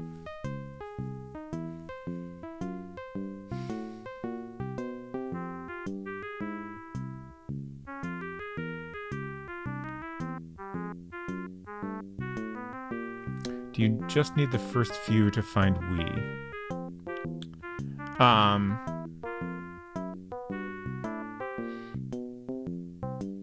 Yeah, I don't know. It's kind of hard to say. like if we end up finding we in the message at all, it could be educational, but that's probably also a sign that we got some part of it wrong. So I don't know if that's useful or not. But I think I'll go ahead and tear out a sheet of paper. Let's see, where is there a cutting board? Oops.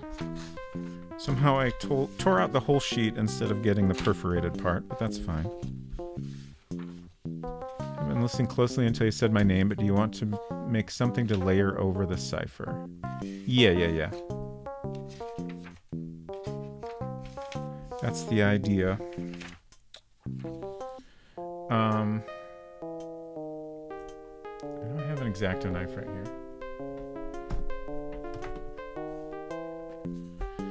Have we checked if there's a known type of cipher involving chess, like real world? That is an interesting thought. I have not checked this, because I don't want to Google things.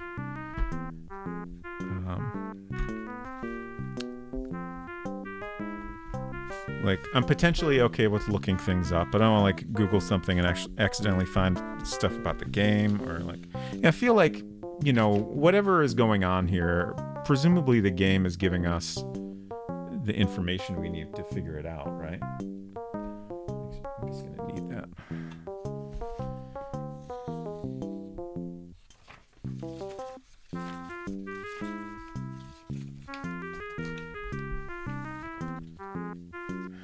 So...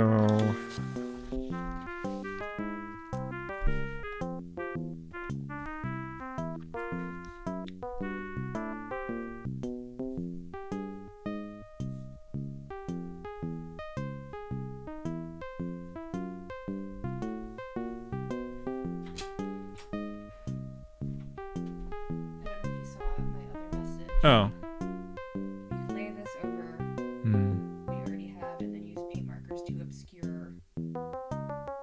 So basically doing the opposite of what you were going to do with the hole punch. Right.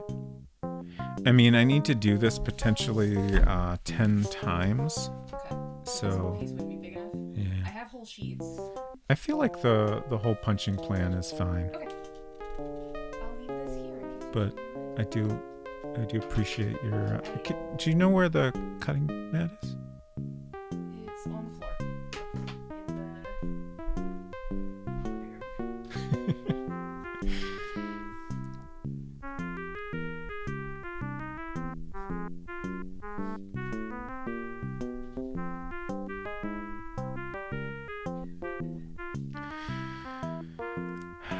So now, like... a tricky part of this is... I need to get a smaller one of these. Yeah, it's huge.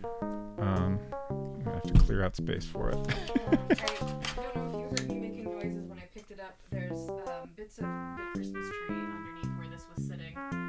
Oh. I apparently didn't vacuum after putting the Christmas tree away. I'm not sure if anyone can hear you. It's fine. Let them imagine what I'm saying.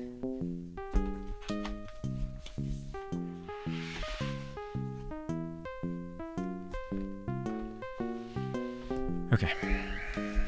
Thank you. So, I guess the other complication here is I still don't know if we necessarily care about both squares in each move. Like we have E2-E4, so should we just focus on the destination square? Or... so, like, here's E2 to E4. So should I cut out both of those or just the final one? I guess we don't actually want to start with this game. I'm going to go all the way back to the beginning. Let's hit stop and then open it again. Slightly faster way to get back to the start. We start with one that's less work. Yeah, that's exactly what I was thinking. Yeah, I guess let's number this. So this is the fourth match. And if I just cut out the resulting squares, then we can always come back and cut out the starting moves as well.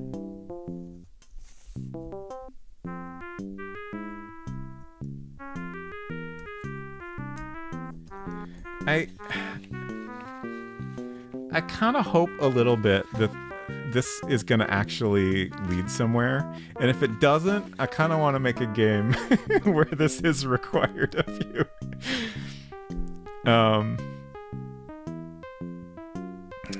Okay, so then E7 to E5. So that gives us an adjacent square we need to cut out.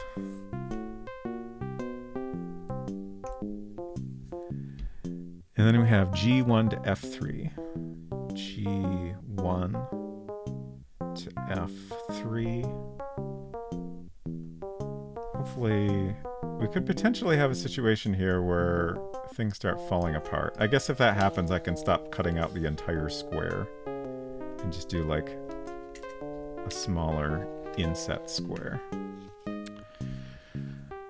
D7 to D6. I guess since we're just looking at the last moves, I can stop finding the start spot. So just D6 is all we care about.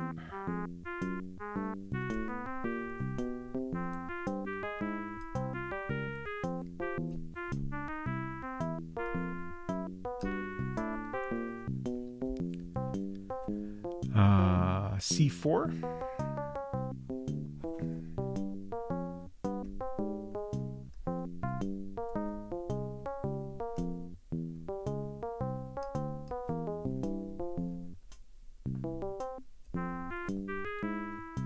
Now I want a list of video games where you're expected to do crafting to solve a puzzle.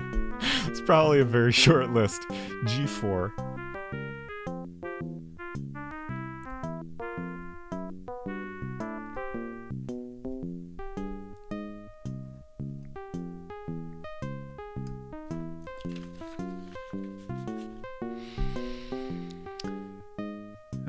Unsecret Crush says, behind the scenes, he asked where the cutting mat was, and the answer was it was on the living room floor in a pile with my abandoned Shrinky Dink supplies. Oh, right.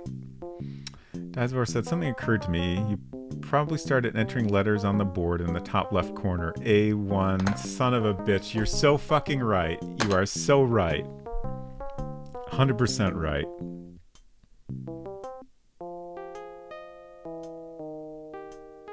The other thought I had was maybe I should have gone up, or, well, I mean, with my approach, like, maybe I should have gone down and then over to the right. So, like, would we do A1, A2, A3, or A1, B1, C1?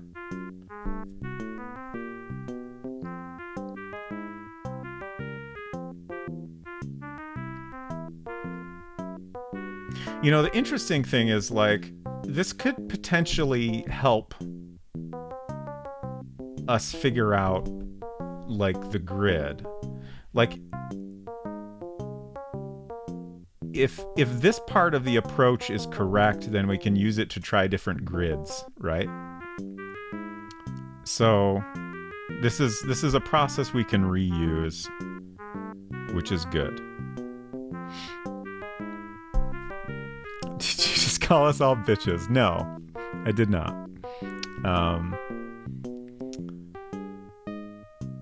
So let me scroll back and catch up on chat here.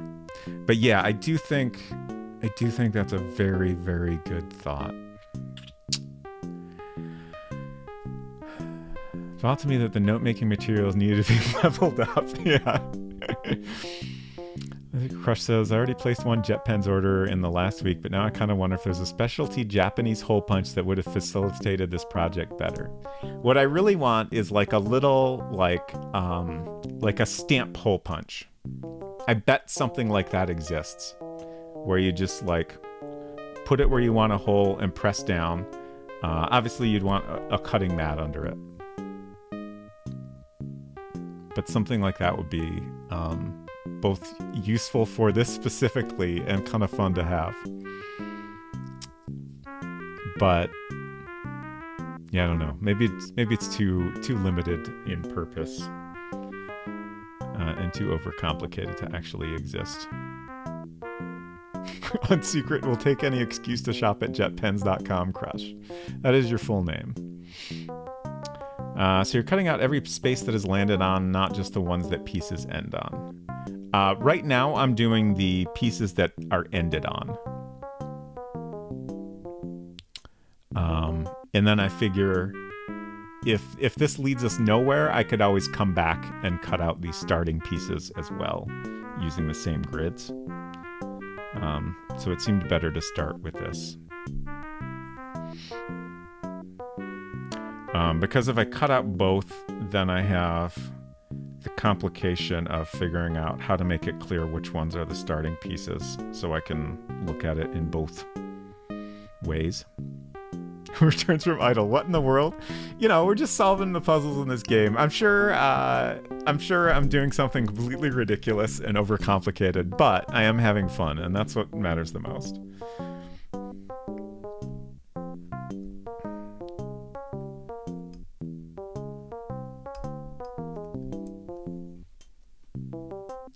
I am, if nothing else, very good at making things more complicated than they needed to be. G6.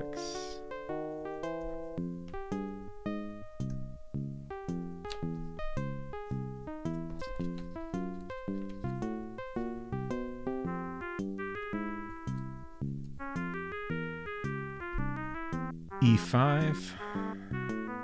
Okay, so we already have E5 cut out.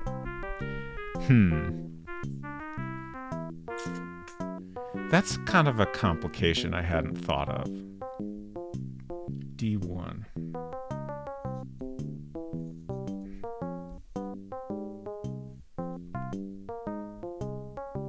Oh. Almost cut out the wrong square there.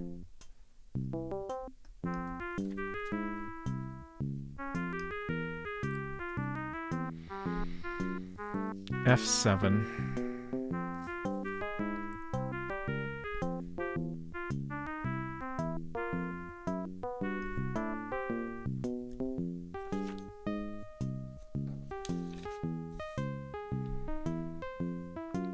E7.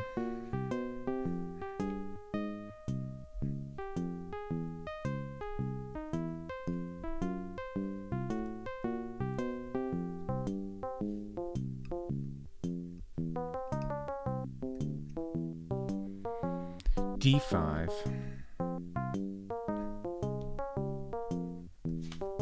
Oh boy.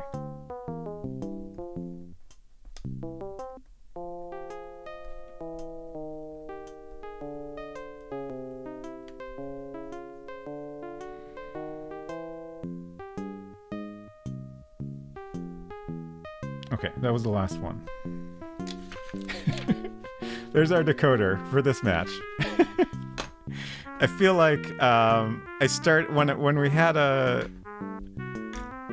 overlapping square, I started to have second thoughts about my confidence in this method.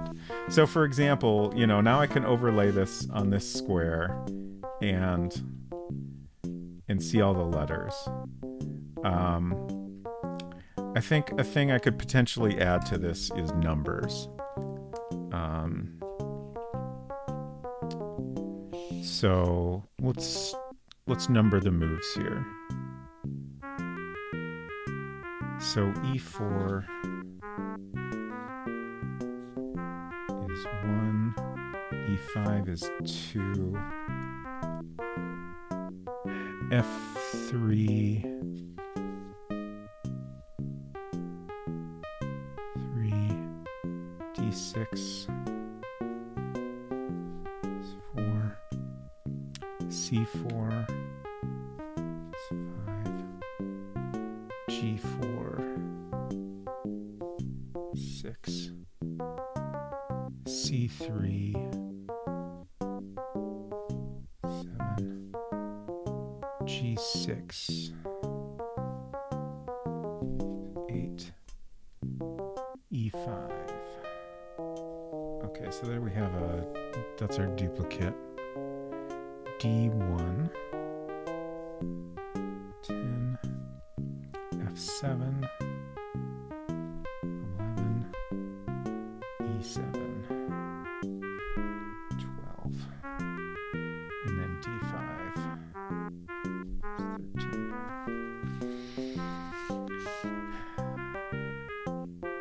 So, like, I can put it over this grid now.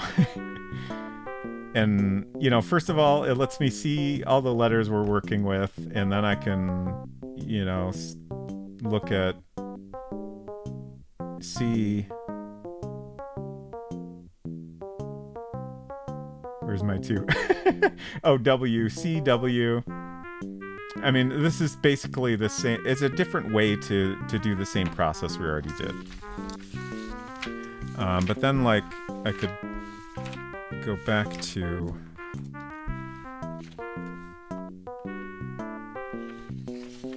this grid here and just overlay it in different places to see what we get. It's a little bit hard to line things up. So, like, right away, just looking at this, like, we have U3, UXN, exclamation point, question mark, MU, and E or C. Like, that's just, like, the characters we have here don't seem like they're gonna create anything coherent. So, I feel like splitting this up into a grid and using it this way, at least with this match, is not going to be correct. But the question is, do we really want to do this with all the matches?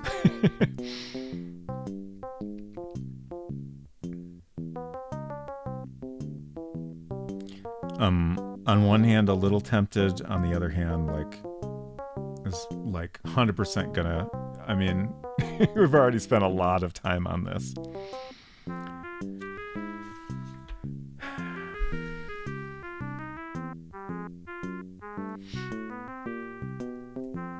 This isn't your guide, right? You just flip over your guide after you cut it out to try the inverse. One of the coolest puzzles I saw in a game had you look around a museum in 3D from a marked location and note the size and spacing of pillars. They formed a barcode. Oh, interesting.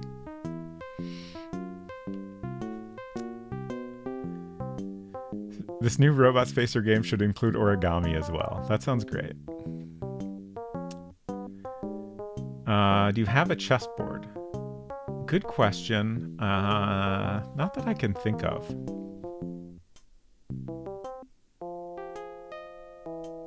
Recently discovered JetPans has a YouTube and they have some videos about order packing, and I wish I could work there. I wonder if it's really as chill as that video made it out to be. Like, I bet you have to work really fast, but maybe I'm wrong. I just mean that a piece could move again later or be taken. Right. Giving me Sierra Gold Rush flashbacks. Oh gosh. I still haven't played that one. Been planning to play it with Unsecret Crush on stream at some point. Make sure to rotate the resulting mask and flip it over and rotate as well. That should solve your possible coordinate problem. That doesn't solve it if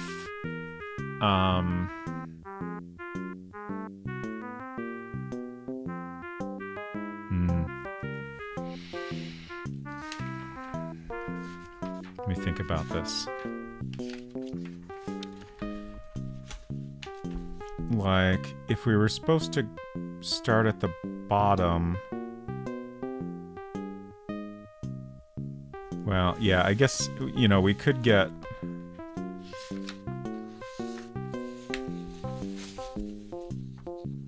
Yeah, it's tricky. I think it's overcomplicated. It'd be easier to just redraw the grid.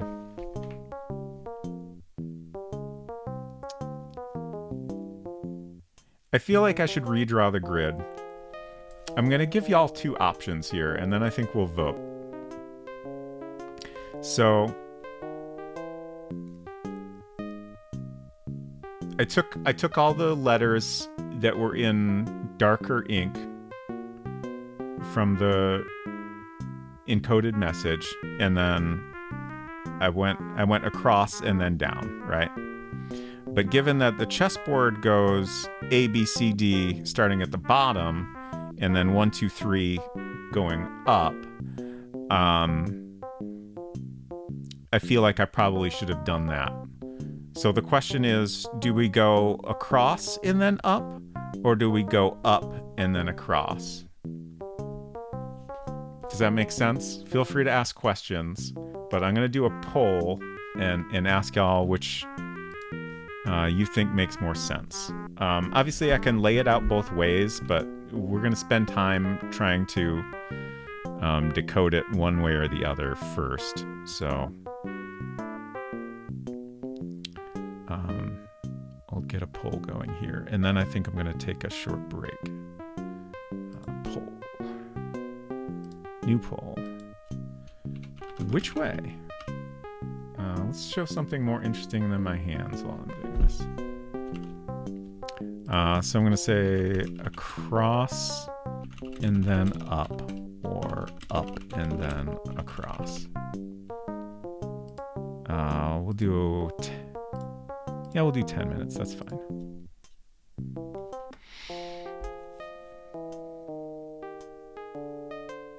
No emergency room visit tonight, please. I'll do my best. I don't think I've ever, knock on wood, I don't think I've ever cut myself so bad with an X-Acto knife that I needed to go to the hospital.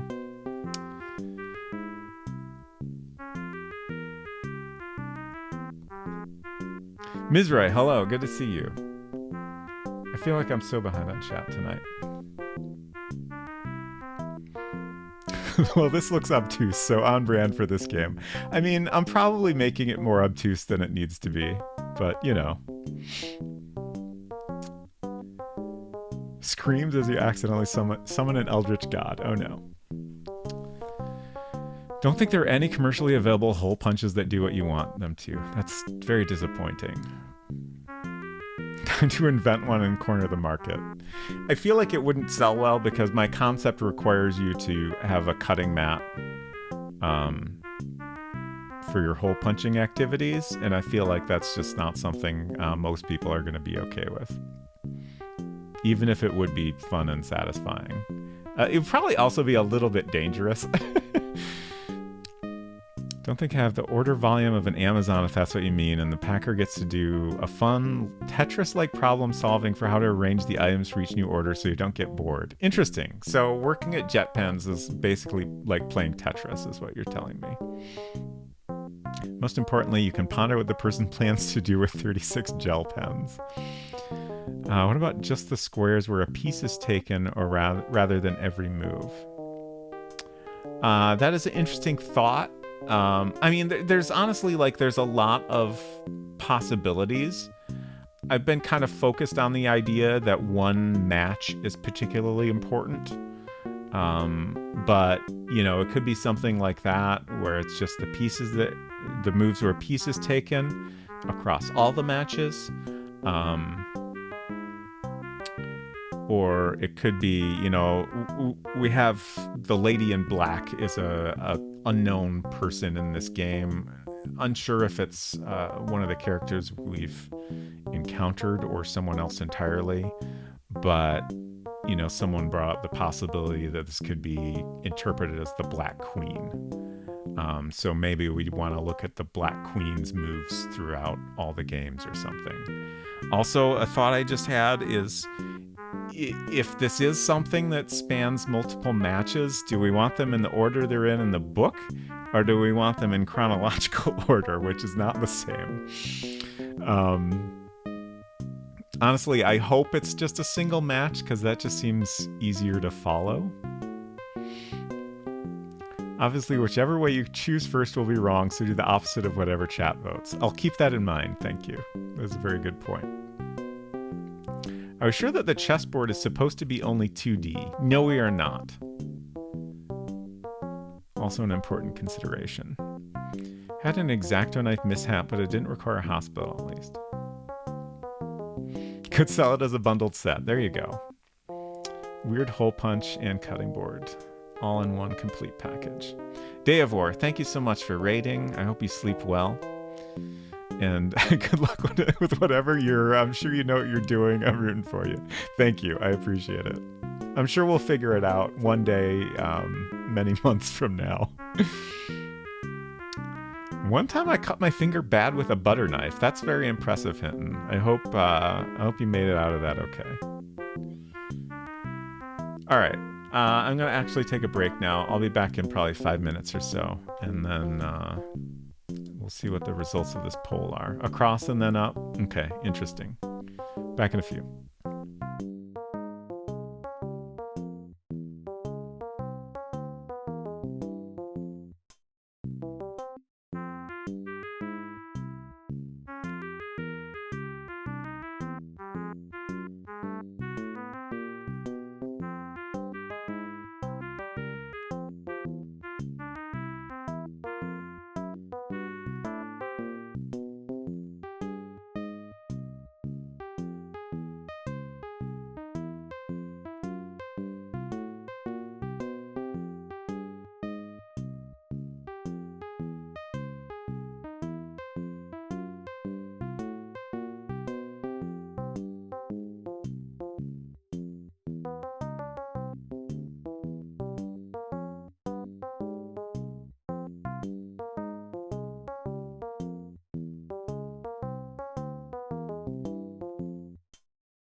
Hello.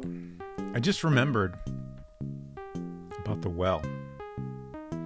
I thought about the well earlier, but I forgot that there was a specific thing that I wanted to investigate that I didn't get a chance to do last week, which was to check the well. There's, I believe, 3 different times you can safely go into the well, and we've only been down there during one of those time periods. Wells for boys. Yep. And I would like to check it out during the other times. Let's see what our poll results are here. Across then up, 4 votes. Up then across, a single vote. Across then up is what I was thinking also.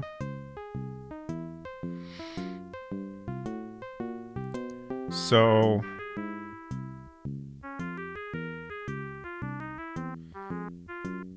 that's basically what we have here, just flipped. So like, you know, this row should be at the bottom. We could potentially just renumber this grid, but I think it'll be easier for me to follow if I just redraw it.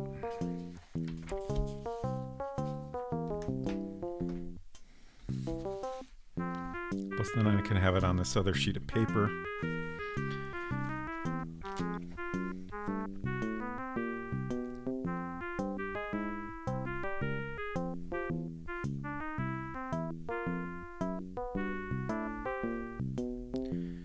So I think I'm going to do a little bit of this, and then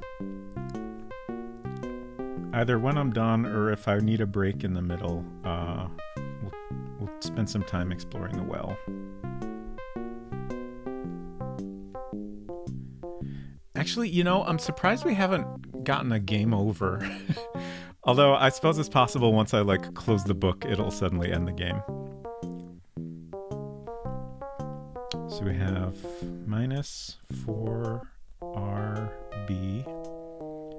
minus LOA XTSUT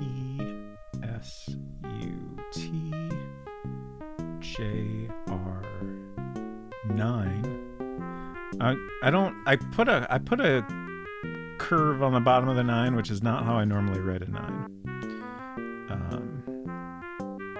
So the way I have it written now should be easier for me to tell apart. O G T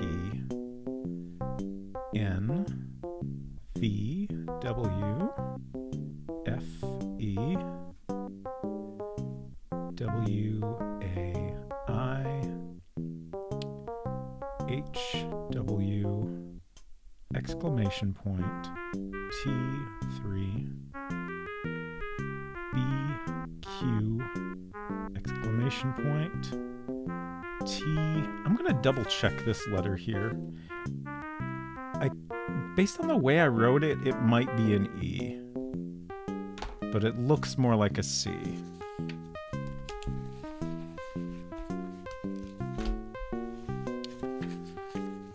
He just copied the poll's answer. That's true, I did. I'm sorry.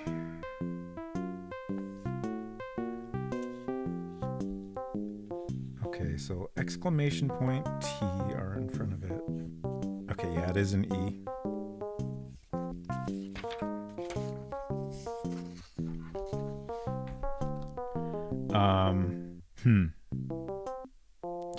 That's interesting. Let's go back.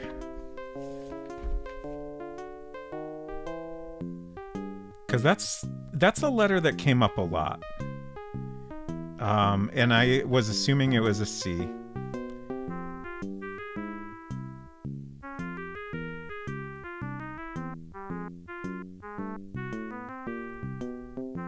Okay. I still don't think that's anything. And if anything, it...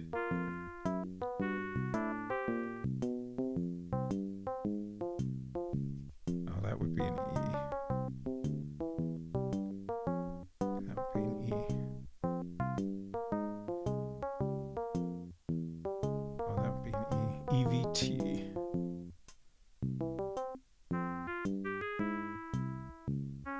Wait, what? too. This is written completely wrong. Oh, that would be an E also.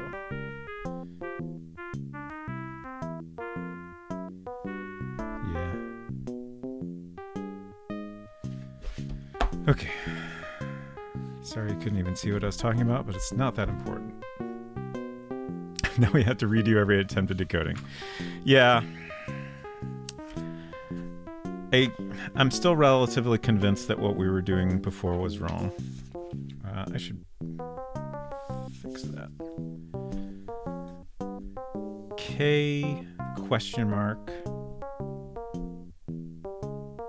Z L D E A.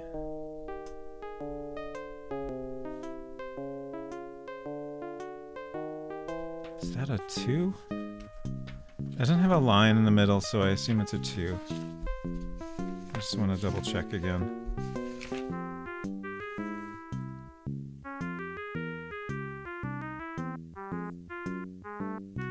It's written the same way. I guess I'd have to look at the actual note in the game to be sure, but I'm pretty sure it's a 2. I would have put a line on it if it was a Z. UHS.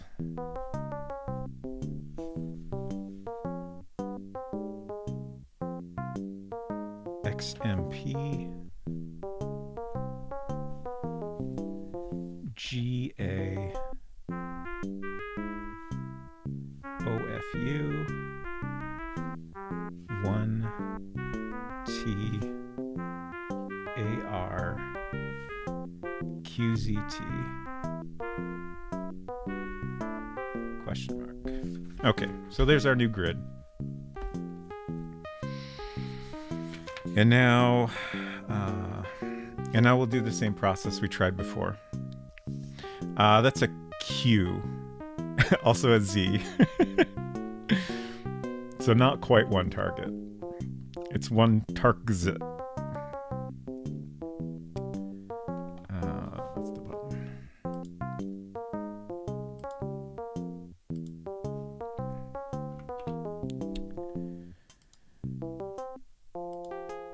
Okay, we're on the first match already. So number 4. So we have E2 to E4, T to W, E7 to E5. So that's A to E. Oh. We have we. Oh, sorry. This is interesting. And this is the one that has the right number of moves to give us we wait the boat. G1 to F3. G1 is O. F3 is another W. I think we've got it. So that means that Roy at least used just the final space from each move, not the starting square, which was initially what I assumed would be the space that was of interest. Honestly, the main thing that got me thinking maybe the starting move was important also was the fact that this notation is different and always includes the starting square. It's possible to make progress in this game. It could happen. Okay, so I'm going to continue to write down both ways.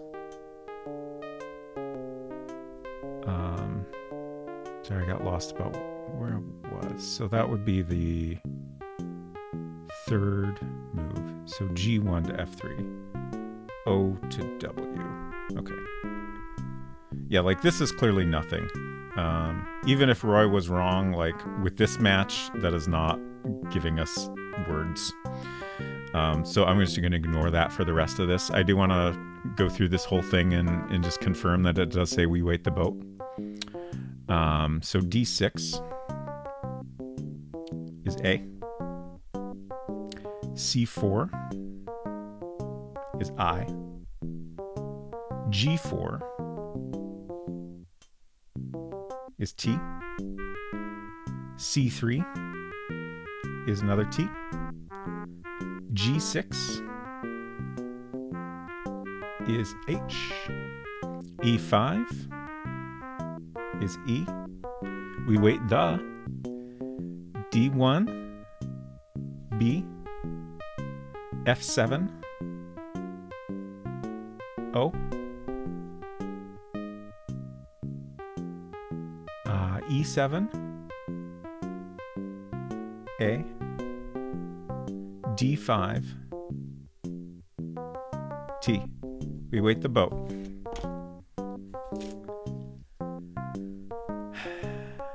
So, that's great.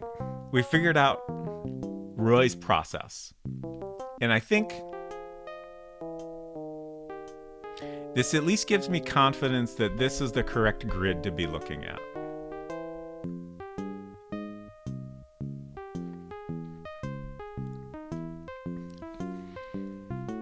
So, and I feel like probably just looking at the final move is what we want. The really interesting thing here is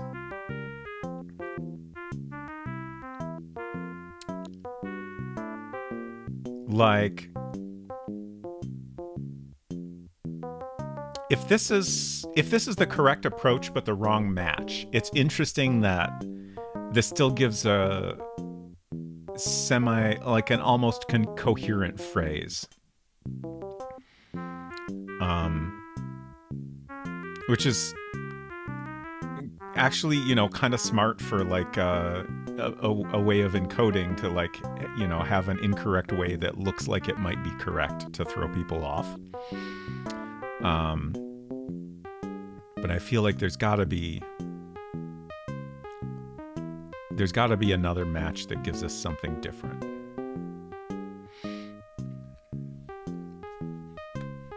So,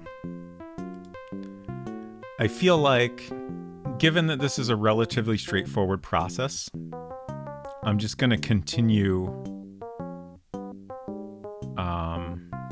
with our new grid and go through all the matches, at least until we get a different one that looks like it might be the correct translation. I would love to know if there's a different way other than process of elimination to get the correct match to use. I feel like there's gotta be some way to do that, but this is the best thing I can think of to try right now. So we'll just do it the brute force method. All right, game number 5. And I think I'll do the same way I've been doing it. I'll try both squares, along with the final square, just to see if that gives us something that looks like anything. So E2 to E4 is going to be, yeah, TW or just W. And then E7 to E6 is A and then 2. So this probably isn't anything. I feel like it's probably going to be one of the matches. Like, we had a bunch of matches that had the same first 2 moves, I think.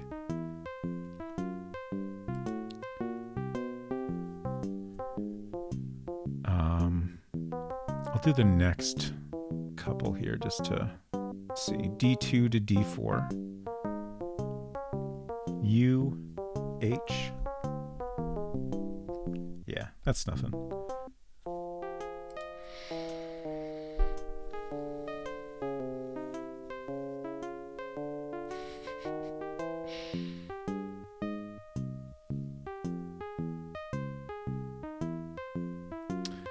Dronan says, to quote from my guide spoiler section, A to H are the columns left to right, and 1 to 8 are the rows from the bottom to the top. But I'm not going to do it that way just to annoy any chess fans reading this guide. Instead, I'm going to do 1 to 8 from top to bottom, which is more visually intuitive.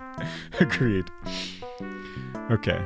I honestly, I appreciate that they did it the way they did it, because if you're thinking about it in a, using chess notation as your reference point, it makes more sense to order it that way. I just hadn't really thought about that. And it's a fun thing to kind of throw you off and have to figure out where you went wrong. It adds an interesting complication. Okay, D2 to D4 is U to H. Oops.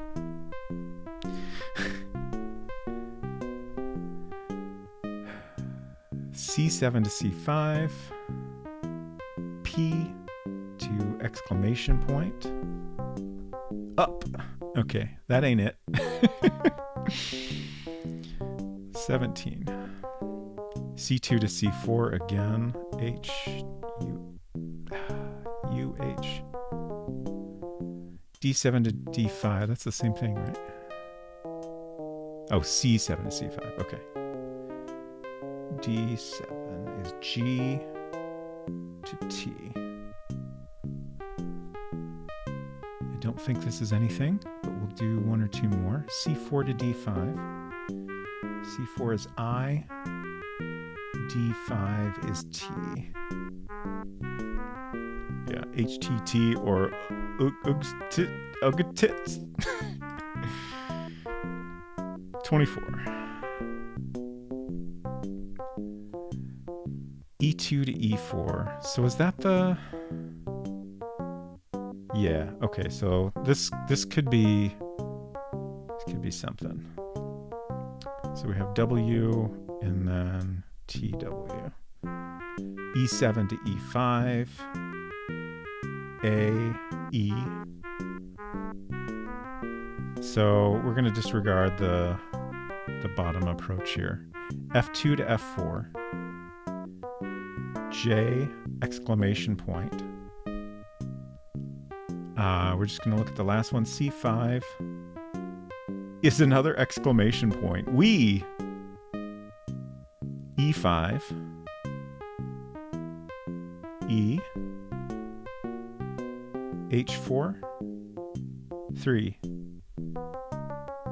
This is a message about going to E3. We're going to E3 and we're very excited about it.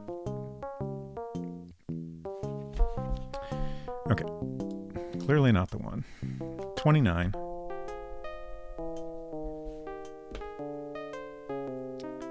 HTT, it's the start of a URL. That's a good point. It could be. Let's keep going. Let's see if it's a P next. It would be very funny if it was. Wrong one. F6. Oh, it's a U. I suppose this was before the internet. All right, 29. So we have E2 to E4 again. So that's... I'm just gonna do the final square. E5. It's E again. F3. W. D6. A. I am wondering if we're going to have we wait and then something other than the boat follows it. D4. H. Interesting. W-A-H. F5. K.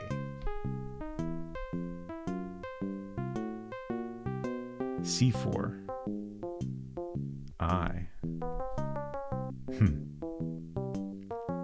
I feel like this isn't anything, but I'm going to keep going. E4. W.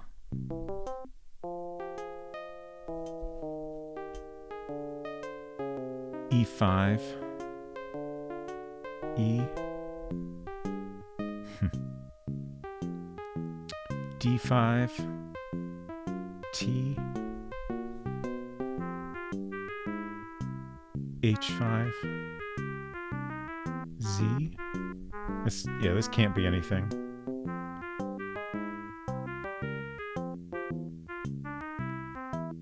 That was H5. E7. A. I'm just gonna move on from this one because it's looking like gibberish. I wanted to keep going a little bit just in case there's like a non-English word in here, but okay. E2 to E4 again, so that's gonna be a W,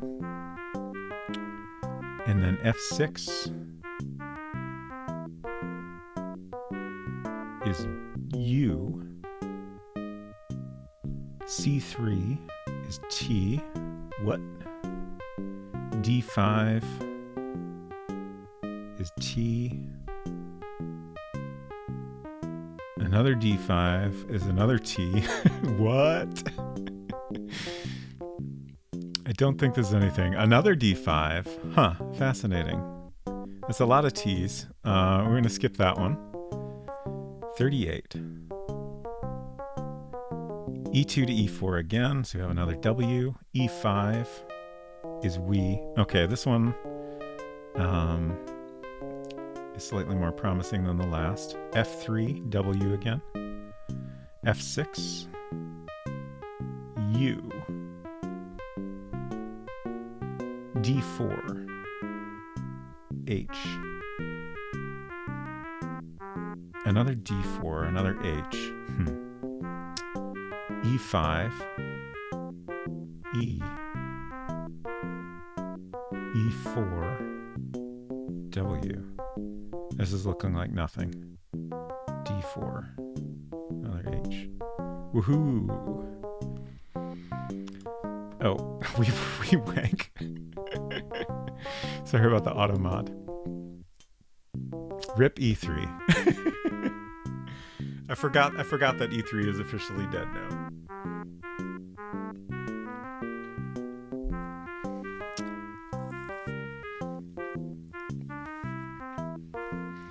Okay, game number 45. We only have a couple more here. Okay, we got another W. E5.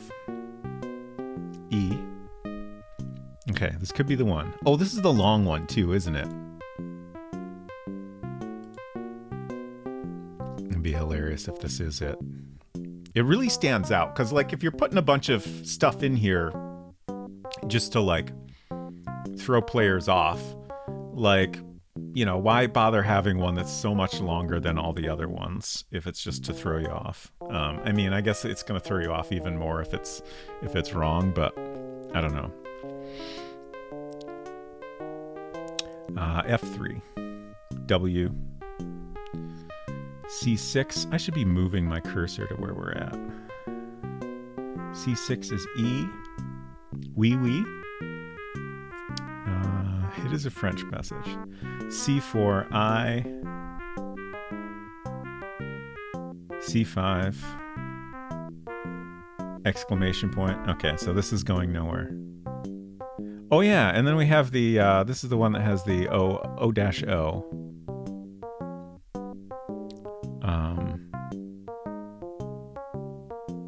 Which I guess you could potentially do that if you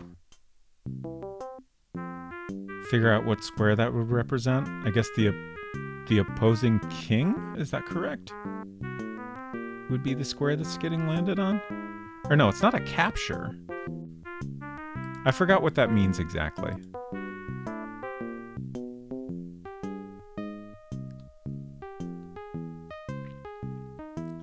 I'm back in my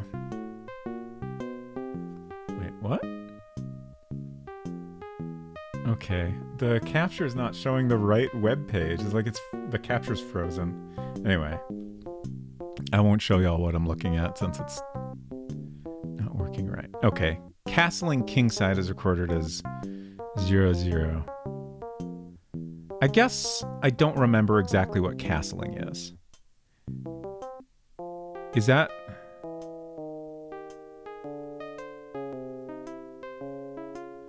Oh, it's a bit strange because the rook and the king both move. Okay. Interesting. No worries on Secret Crush. It's fine. What if we wait the boat is already the answer? Like, that's definitely a possibility. But the fact that we were able to, like, get to that message with what I'm doing,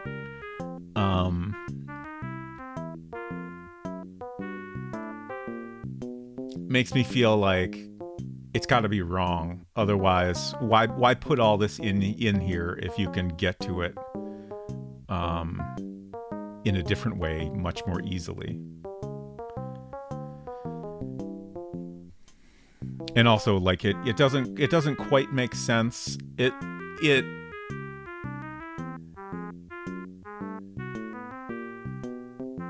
almost is something that could fit within various things that have come up in the game, but it doesn't seem quite right to me. So I think there is a different message in here some way or other.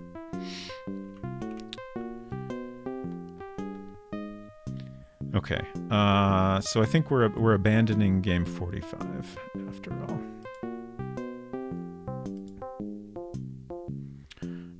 Okay, Connor says king moves one spot toward rook. Rook moves to where the king was. Oh, okay, got it. In that case, like, if we're trying to figure out a relevant square in that move, I would say the square where the rook ends up is the relevant one. So in this case, it would be, I think, where the king started. Excuse me. But we don't have to worry about that since that seems like gibberish anyway. 52. Is this our last one? Or is there one more? This is the last one. Okay, I hope this is something. We have another W, right? Oh, D4. No, this is an H. Interesting. D7 to D5. D5 is T. Uh-oh. C4 is I. Oh no. C6 is E.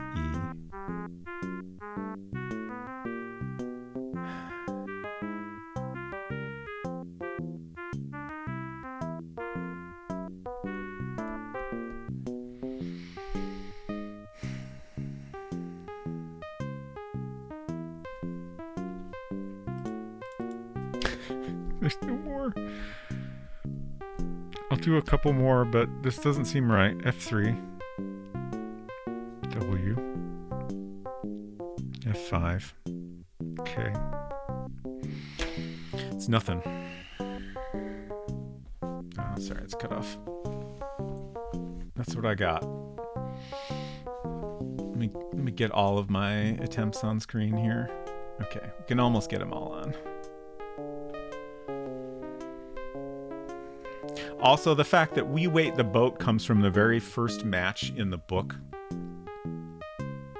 makes it seem like, you know, Roy was trying to figure it out and, you know, was just doing the same thing as us. You know, he didn't know what match to use, so he just went through all of them.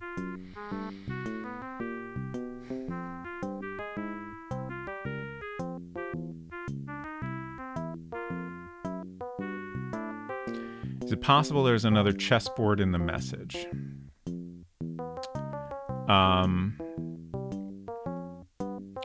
It's possible, but there are 64 characters that are in black ink and then 112 that are in a lighter color. So 112 isn't the right number for a chessboard. You know, there are various other ways you could take that and get a chessboard. You know, you could take any 64 characters, right? Just figure out a method to do that and you've got yourself a chessboard worth of characters. But I feel like the fact that we figured out the grid that Roy was using, like, I feel like, you know, granted, this is a very cruel game, but I feel like if I were a game designer,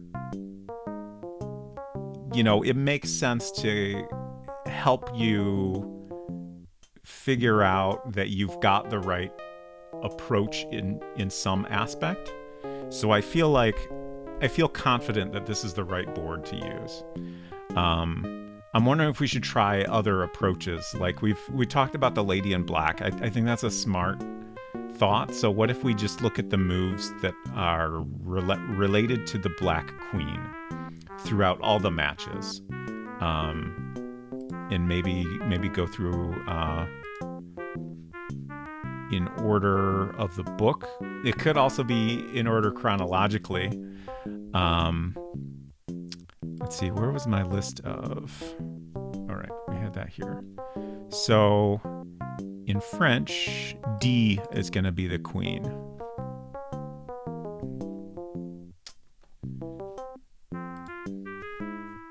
There's something on the message that links it specifically to game number 4. Yeah,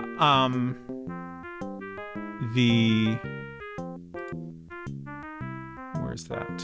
I'm trying to remember where I stashed the message. I think it's in here.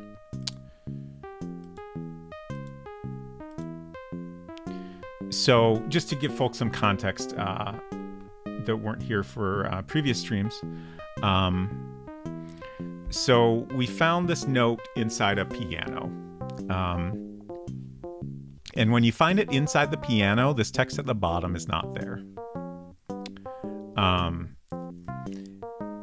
In the game, a character named Roy, who we think is the murderer, he breaks into a bookcase belonging to Marie that is locked and has glass doors on it. And he takes the book that we were just looking at and stores it in his cabin. Later that same day, that happens at like 6 or 7 p.m. Around 11 p.m., he gets this message out of the piano. Around 1:30 in the morning, he leaves his cabin, and at that point you could go in there and find it. You can also wait until later the next day, and then you can find this message.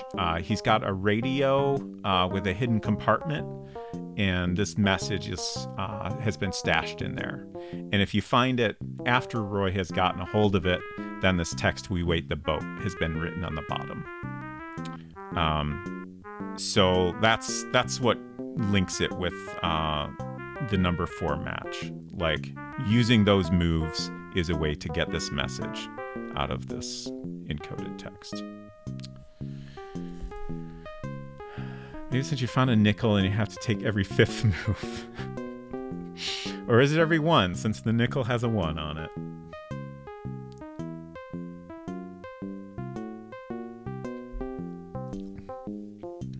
I never trusted pianos, the most treacherous of all musical instruments. They do seem very deadly if cartoons are to be believed. Okay, so let's try... let's try looking at all the Black Queen's moves. Where did I put my book? I'm holding it. Okay.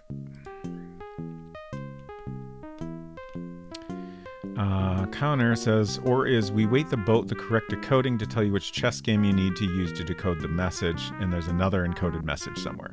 That is also a reasonable possibility, yeah.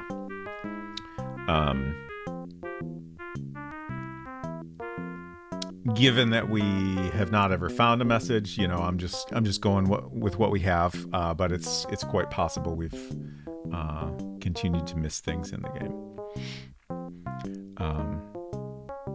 But the fact that we were able to figure out how that message comes from this, like, that makes me feel like we've learned something. We just got to figure out where to get to the next step from there. I feel like we're making progress. Okay, so we're going to start at the beginning.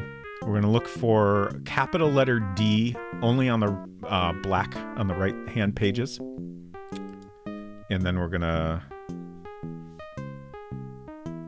write down those letters. So C7, that's a P.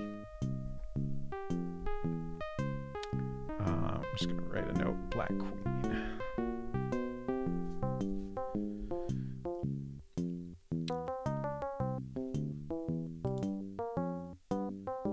There's another one, A5. B.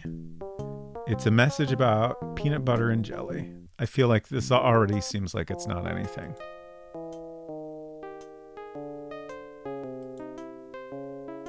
H4 is a 3.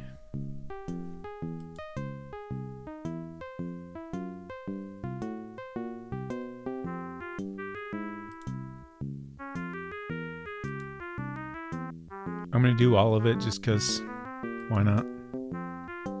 It's not going to take that long. There's not that many Black Queen moves in here. Here's a couple. B6. D. B3.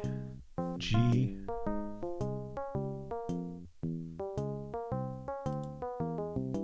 And that's it. PB3DG. I don't think that's anything. This game is intriguing, but as it's 5:30 a.m. here, I need to get some sleep. Very reasonable. Thank you for hanging out, and I hope you sleep well.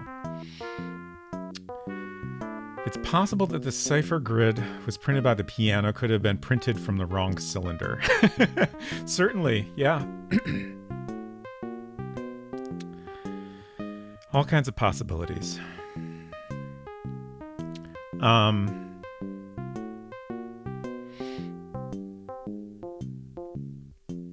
Yeah, I tried lots of experimenting with different ways to interact with the piano, but couldn't really figure anything out. Although now I'm thinking about all the blank paper that was shoved in there.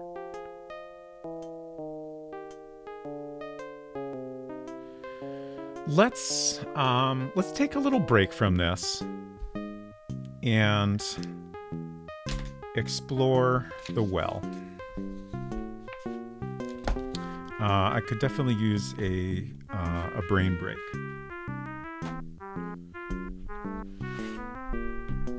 Also need to get this giant cutting board out of my way.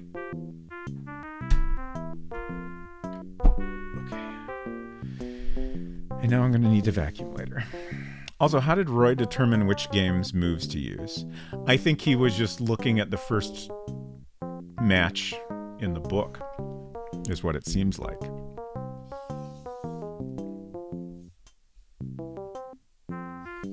And I almost wonder if whoever encoded the message did that intentionally to throw people off if they started to get,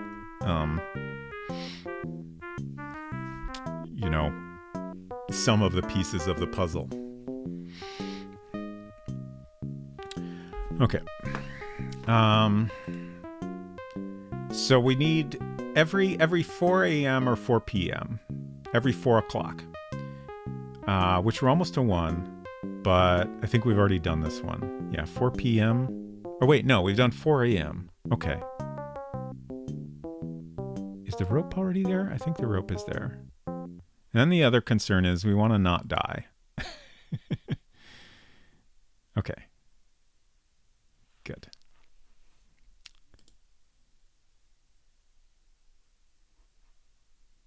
Okay.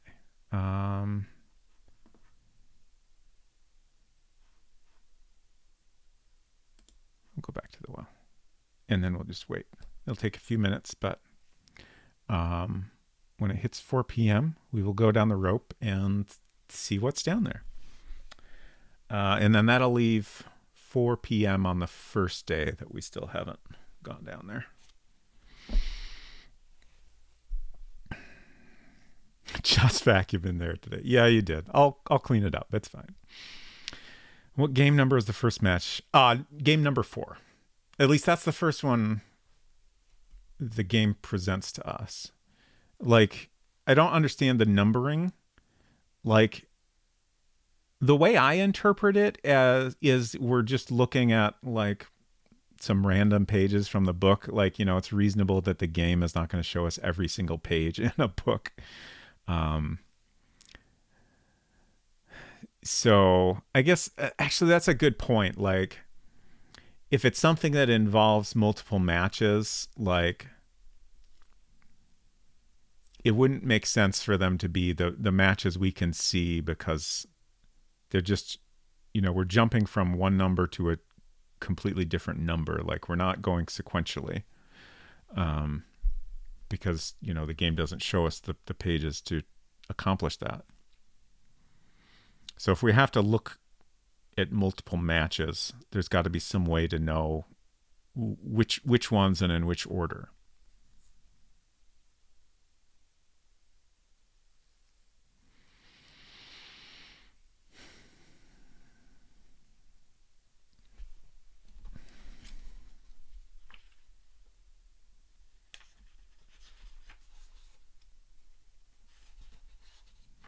Five more minutes. We're almost there.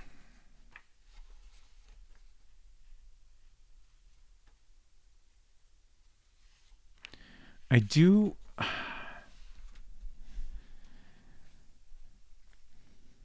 keep thinking about the music. I feel like there's got to be something to the songs. I thought before I started stream, I thought for sure we were going to spend part of the stream trying to identify which songs are played at which times during the day. Which would be a little tricky, because like we got to hear it, and then like we can use nickels to listen to the songs and figure out what the names are, but we got to be able to recognize the song when we play it. Oh, Bruce is here. Interesting. Bruce is talking to himself. He's nervous and jumpy. Interesting. All right, let's go down. What's Bruce nervous about? Okay, this looks the same. Putrid odor. I suppose the most likely thing to find down here is if someone dumps something down the well at some point, right? We found these doubloons last time we were down here, and a dagger. But maybe there's something else to find.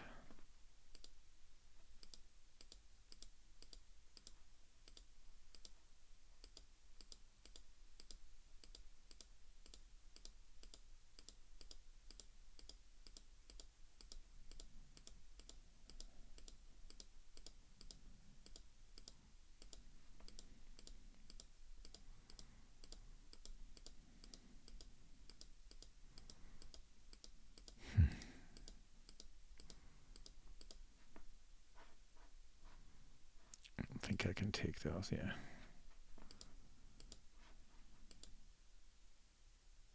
Oh, am I getting a game over?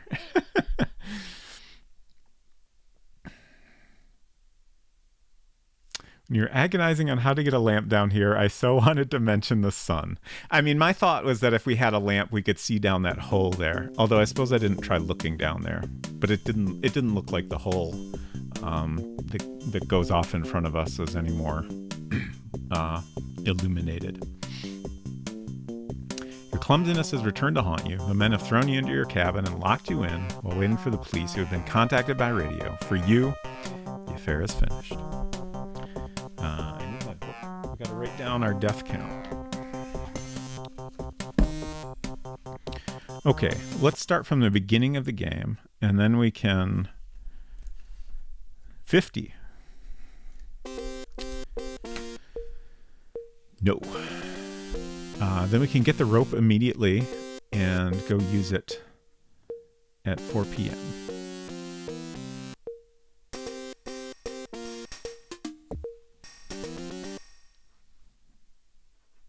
I swear I clicked on in front of Maggie's, but I could be wrong.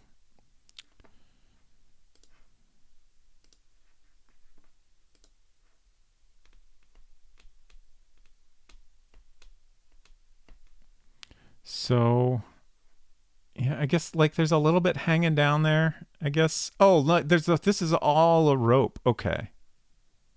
This is like a big old bundle of rope. It's so hard to see that.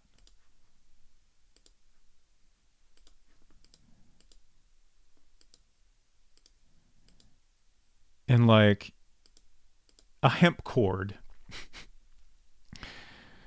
Like, I don't look at that description and think, ah, yes, a rope, a thing I could use to climb down a well with.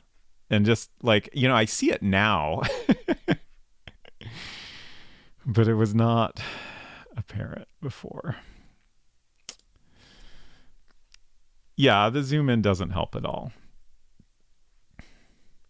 It just blends in with the net. And like the text a hemp cord, like I thought that was just, different text to refer to this hemp net. So now we have a lot of time to waste. I think we will just go to the pond and wait, or the well rather, and wait. I don't see any reason to not just be straightforward about this. So let's see, we want to put the rope there. The cord is firmly attached. Wait. We could grab a nickel while we're here. What else do we find? Oh, right, we found this little hidey hole, which has some more doubloons, and that's it.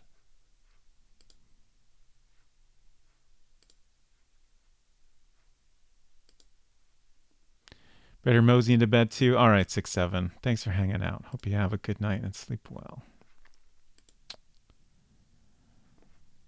We're almost there. Can you put the doubloons into the piano instead of nickels? That's a great question. Let's take them and find out. My thought is that they're too big, but I'll absolutely try it. What's Chris up to? Nothing remarkable. Okay. Now we got another 15 minutes to wait, just to maximize how much time we have down there.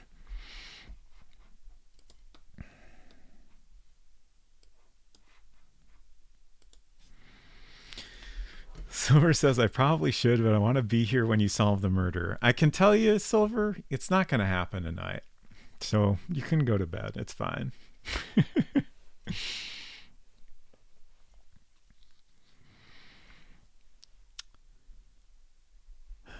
Maybe next week, but honestly, even that seems rather optimistic. Don't lie to me. I believe. Thank you.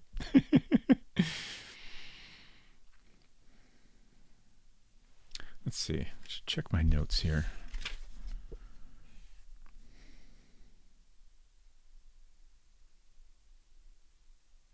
All right.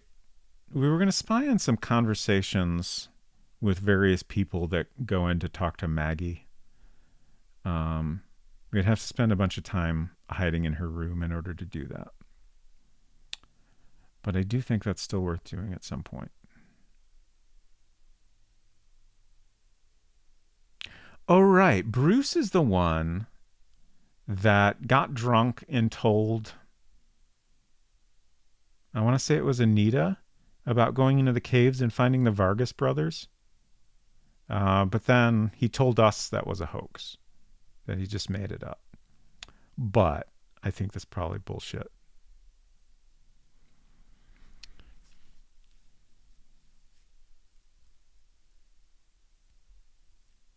Five minutes.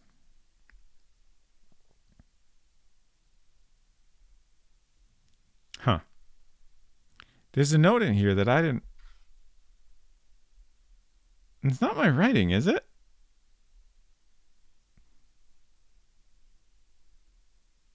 That doesn't look like my writing. Why doesn't that not look... Unsecret Crush, did you write in here? It says, show chess book to people. It's just... It looks different from my...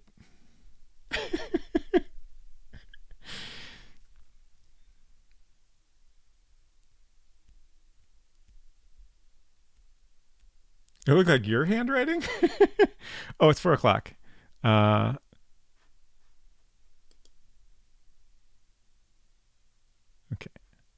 It looks the same. Let's look down here. It's as dark as a dungeon. Okay. Let's search. Okay, so the doubloons and the dagger are there. Like, this is the earliest time in the game we can come down here, and those two items are already there. My assumption is that those things have been here for a long time.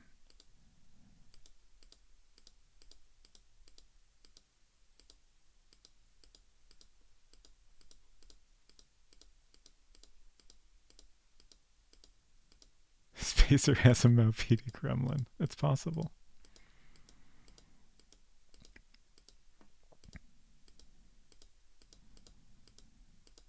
I shouldn't be looking at chat while I'm clicking. That's how things happen, like that time I opened the trapdoor and it took me 5 minutes to notice.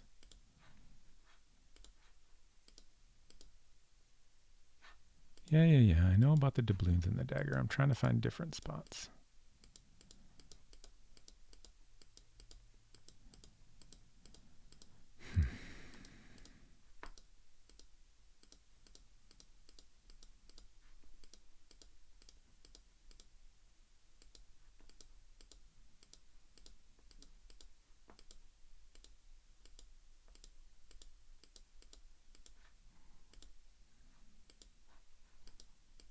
Nothing to signal.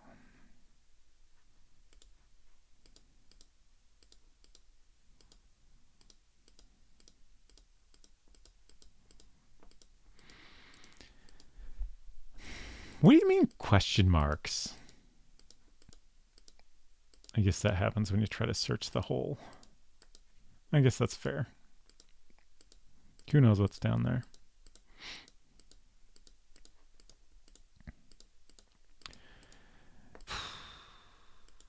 Man, I thought we'd get something, even if it wasn't necessarily much.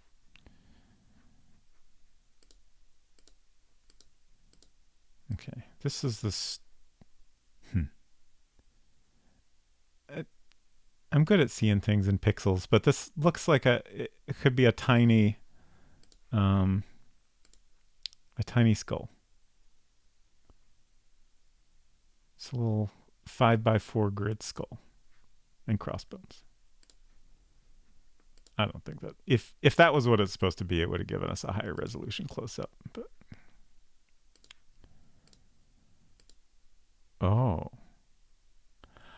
oh, what if I used the stone there or the medallion? What if that is something? Shit. Okay, we can go get the stone. Oh, but then we won't be able to get back here in time. Have you tried using a knife on it? No, I haven't.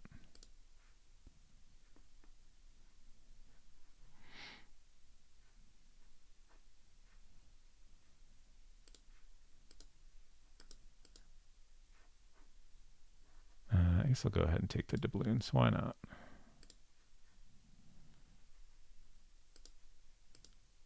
Putting yourself out for nothing. I'm pretty sure I've tried other verbs on it. But like, it says it's moving when I push on that area, which makes it seem like it could be important. But I couldn't find any verb that got us anywhere. It also says that when you sound it.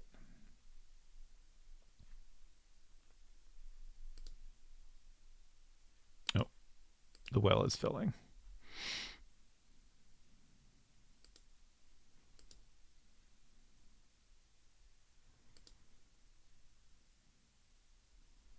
Come on, game. There we go. You're turning in circles. All right. Like that's the best thing I've come across that like makes sense to try the medallion or the stone on. That I haven't already.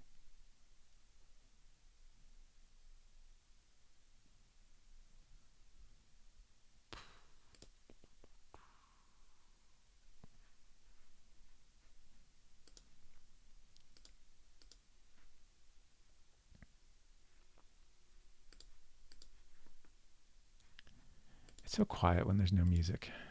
Okay, so there's the stone. Got a little skull and crossbones on it. I don't think the game really acknowledges that, which is interesting.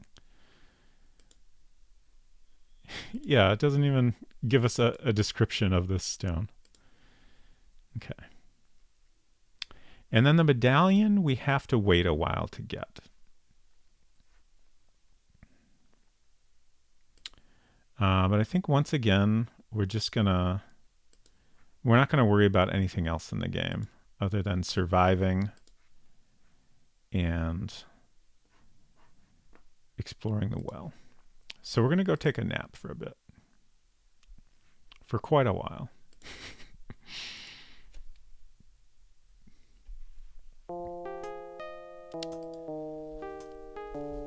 We're gonna be doing great. Let's see. The medallion appears. Do I have notes about that? Yes, at 1 a.m. Great. So we can just sleep until 1 a.m. Do you think he just wakes up every hour and, sits up for a minute and is like, well, what now? I guess I'll go back to sleep. I assume that's what's happening here. We're superb. Okay. If I sleep again, it'll be 1:30. So that's wasting too much time. We're already superb, so let's head out.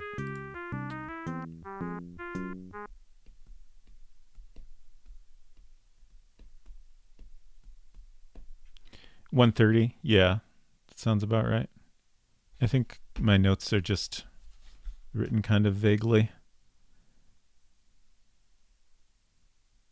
Yeah, it just says medallion appears, and it's in between 1 a.m. and 2 a.m. in my notes. Okay.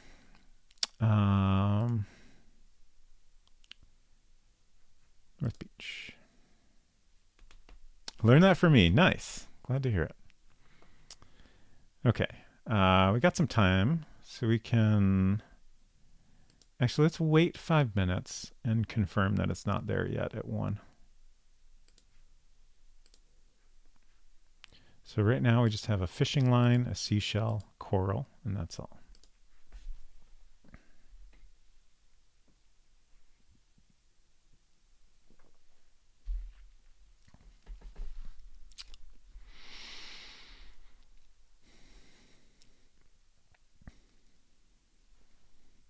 I just glanced down and I got some notes on the computer that I made off stream, and one of my to-do list items is Roy's room always putrid? We did eventually confirm that it is. All right, 1 o'clock. Fishing line, seashell, coral. Okay, now we'll wait a half hour and it should be there.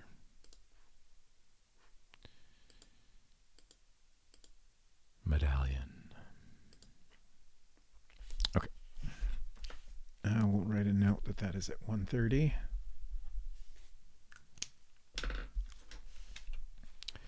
Okay, so now we have until 4 a.m.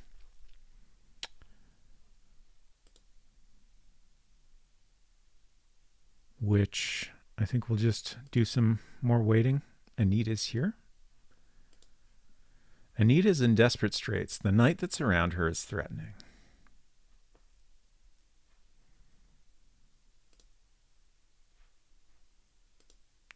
Nothing to signal. 3:20. Nothing to signal. Okay, almost 4. It'll be dark down there, but I think it's worth going in there just to... Oh, perfect timing.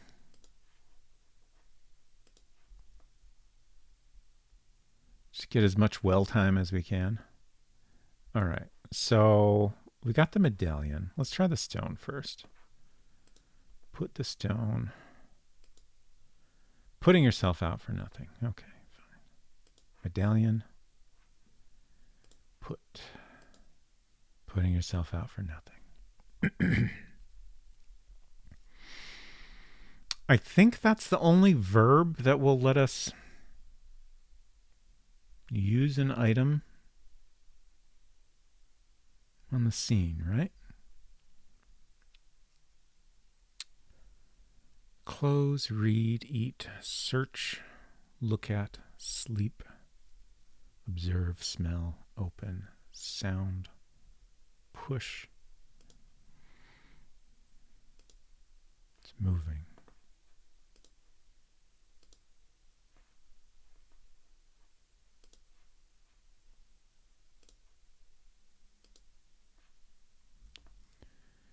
Take. Doesn't take. Turn. Turning in circles. Raise. You're badly raised. Open. 2 question marks. Yeah, I think that's kind of a what on earth are you doing response. But that is worth trying. Sometimes unexpected things have opened. So I don't know if that... The thing, like, sometimes there are things in this game where you'll interact with them in a particular way, and it's not really telling you anything noteworthy as far as I can tell. It's just kind of... Like, sometimes you'll push on a thing that you would expect to move if you pushed on it in real life, and it'll tell you it's moving. So, like, you know, maybe this is just a loose stone or something. But, like, the fact that we get that message for multiple commands, like we can push or sound it, just seems...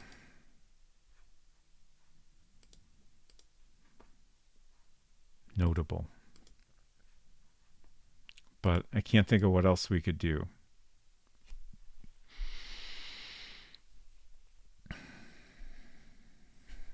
Maybe I should try using the stone and the medallion in various other places here. Even though we haven't found any other stones that seem to be moving. It's worth a shot, right?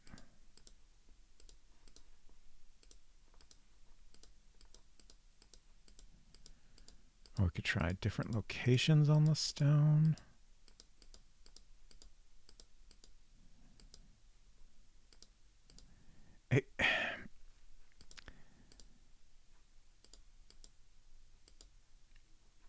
The little thing that I said looked like a skull and crossbones, like at first I was like, I'm just seeing things, but I don't know, man. I can't help but wonder.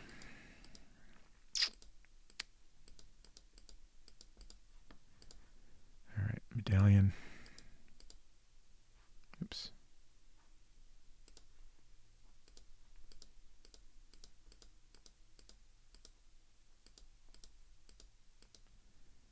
It's an extremely valid observation. Thank you.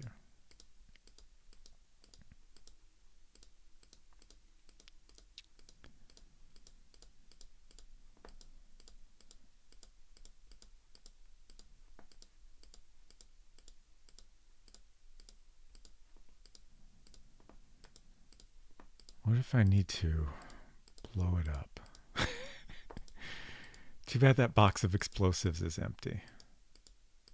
I think it was empty.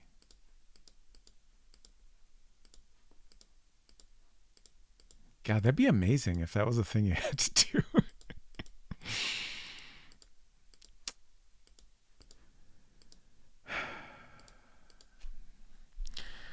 Random question space. How into V-Pets are you and Unsecret Crush, e.g. Tamagotchis, Digimon, etc.? My personal interest is... I think they're cool. I appreciate them. I don't think I've ever had one.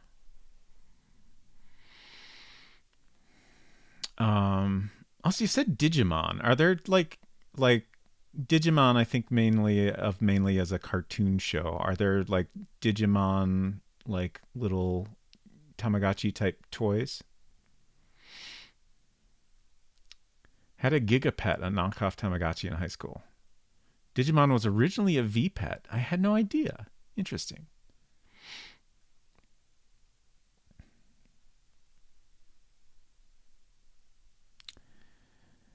Well, the well's filling with water.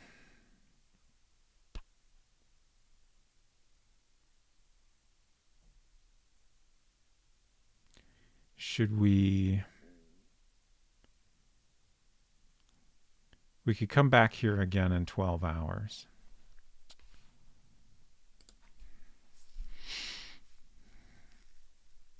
Like...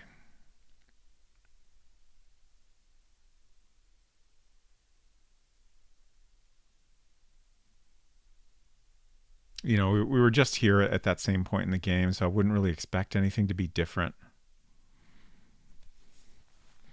So, like, if there is something with the medallion or stone that we can do down there, I feel like we're missing something. But I guess I want to try messing with that during the daytime anyway. The reason I ask is because Bandai recently announced a color Digimon V-Pet Digivice thing that lets you play through the story of the original show. Oh, wow. That sounds complex. Will inevitably be insanely overpriced and probably won't release outside of Japan, but cool nonetheless. Yeah, that's neat. Okay, we're going to get a bunch more sleep here. We have like 12 hours we can sleep through.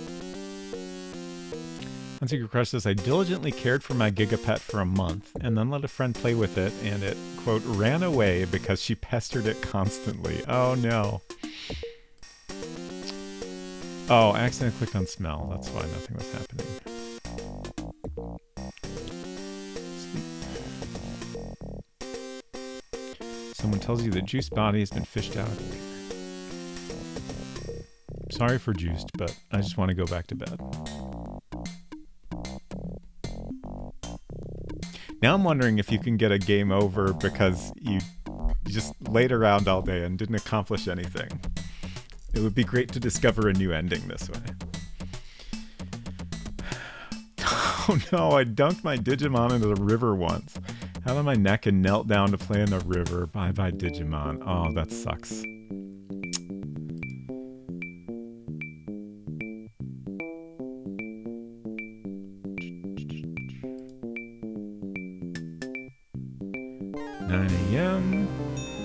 Culinary disaster. Oh my gosh.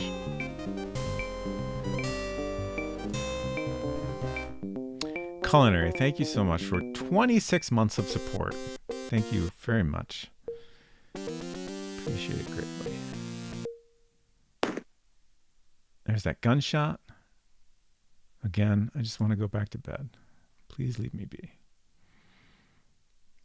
Me and object permanence do not get along. That's rough. Unsecret Crush said, I think she overused the play button or something. They used your pet ran away as a child-friendly euphemism for you neglected it, abused it.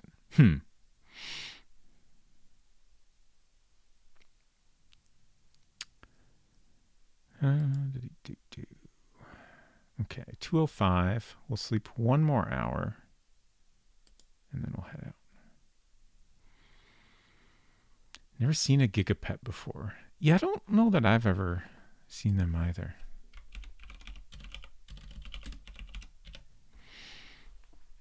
Oh, okay. Neat. Oh, this frog's cute.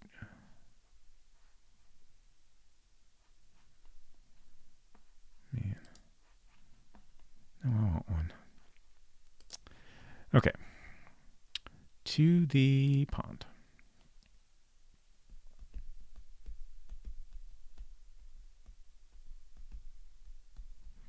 That was a puppy, I think. I forget the brand. Apparently it's Tiger. Okay. My brother had the frog? Nice. Okay, let's wait half an hour. Let's see what Bob's doing. Bob's face looks very worried. That's fair. The water level descends slowly. To the well. Excellent timing. Bruce is here. Right. We discovered that previously.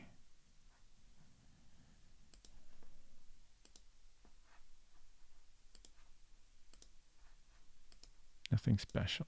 Oh, did we take the doubloons out of there? Oh yeah, we have double doubloons. Okay, time to go down the well. Okay. We do know that there's 2 medallions.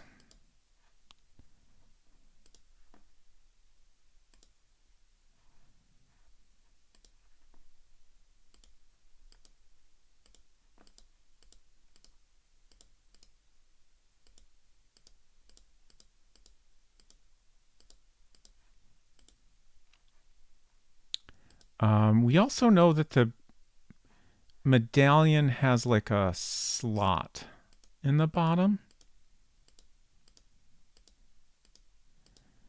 But I wouldn't know how to do anything with that other than using it on something in the scene.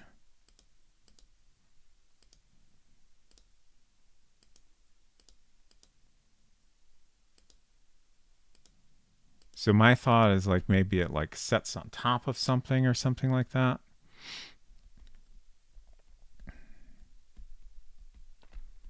Top Secret Toys is still selling gigapets.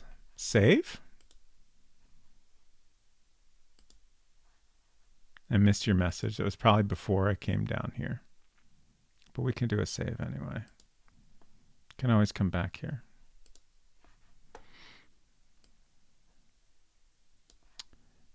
Let's see. I'm just looking at my timestamps to figure out what slot to use. I guess we'll do 3.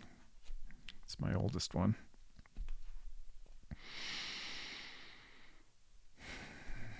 I'm really curious why you thought I should save.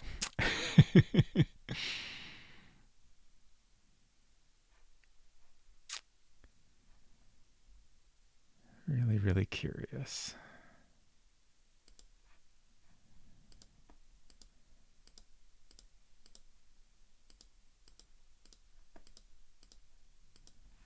What am I missing? Good save point for what you're trying to figure out, right?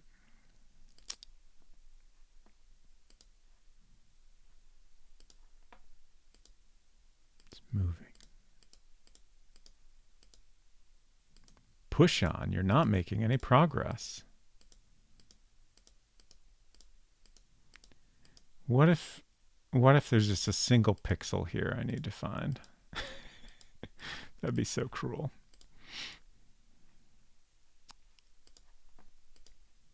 Let's get close-ups of this whole stone here. Just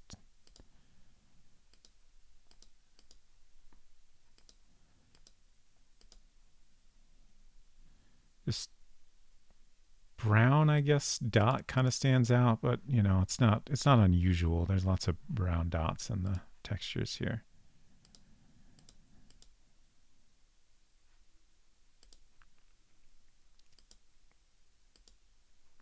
Fruitful theorizing. It's not that cruel. Okay, that's good.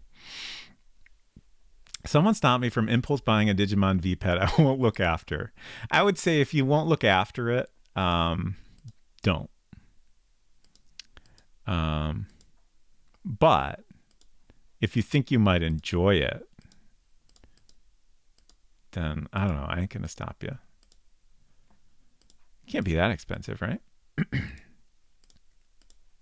Or are you talking about the one that you thought would be expensive?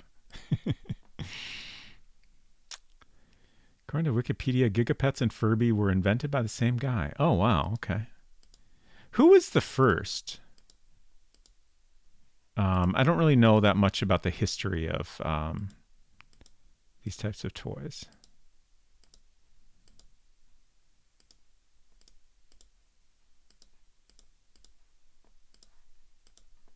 Bandai? With the Tamagotchi. Okay. Yeah, like, I mean, that's kind of my assumption, but, you know, sometimes, like, a company gets well known for a thing, not because they were first, but just because they, you know, did it particularly well or, you know, had really good marketing or whatever.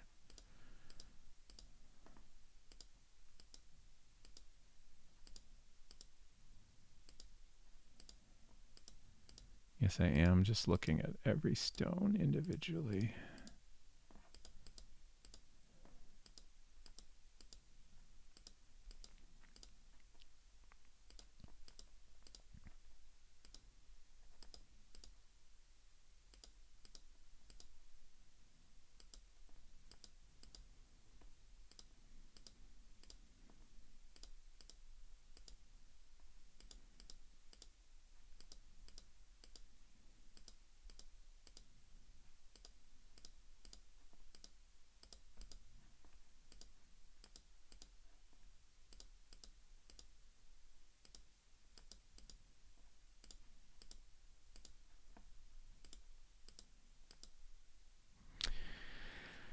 Water's rushing in. I guess if I want to spend more time looking, I can easily just stay here and then reload once it fills with water. I wish this game made wooloo noises like La Mulana. Is that the sound it makes when water comes rushing in? Because if so, I agree.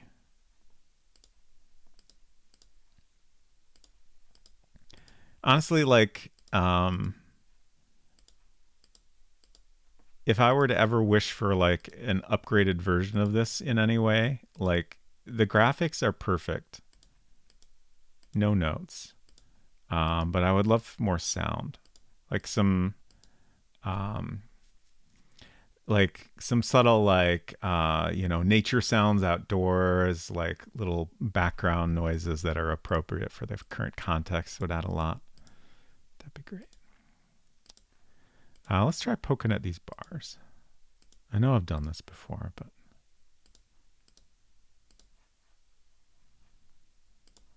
let's take the bars. It doesn't take. Raise the bars. You're badly raised. Turn. You're turning in circles. Push, take, sound, open.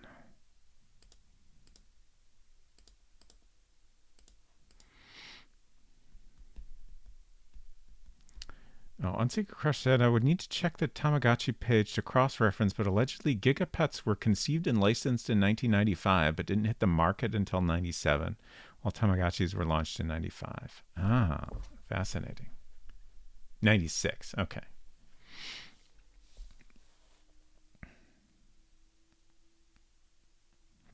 That's the fan term for the musical trill the shell horn makes. Ah, okay. I gotta check out La Mulana sometime. I spent very brief periods watching other people play it, but not really enough to appreciate it at all. Culinary says, Space, you might like La Mulana a whole lot. A lot of thinking puzzles like this. Okay. I'll keep this in mind. I'll open a tab, in fact.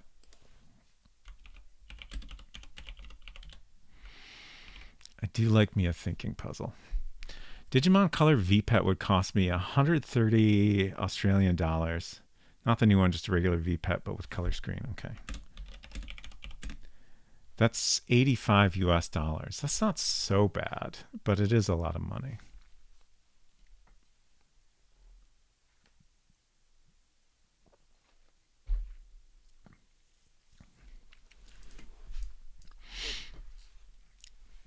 It really depends how much enjoyment you get out of it. I know I wouldn't get $85 worth of enjoyment out of a VPET, but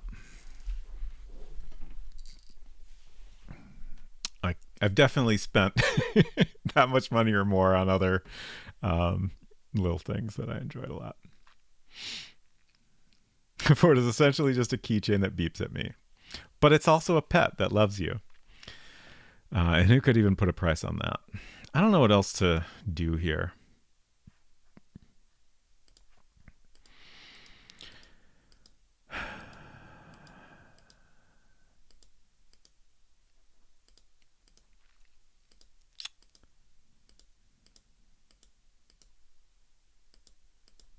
I can't help but feel like I'm missing something down here.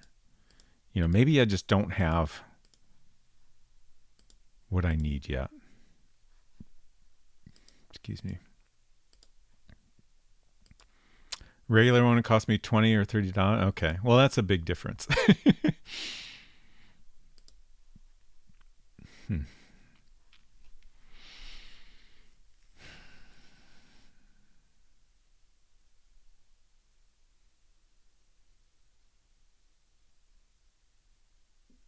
Maybe it'd be easier to go back to the encoded message.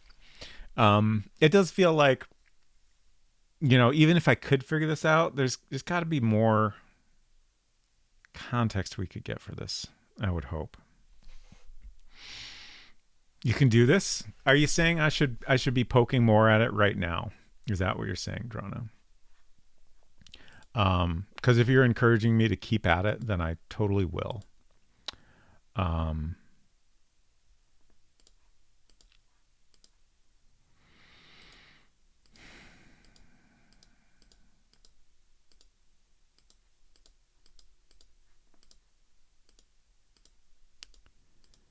Now I'm remembering the message the other message that we decoded, which was 3 dead, way 2 dead, and 5 dead, 2 dead. The second is the first, and the first is the second. The iron rotates on the pirate's sign.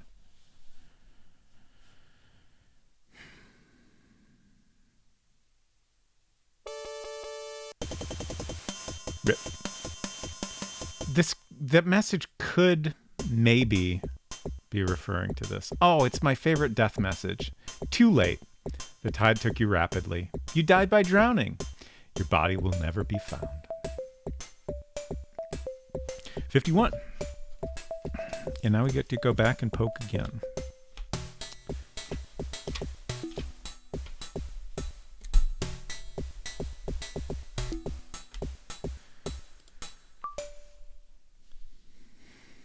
We use the dagger to wedge out a block. I mean, I tried the dagger on that one particular block.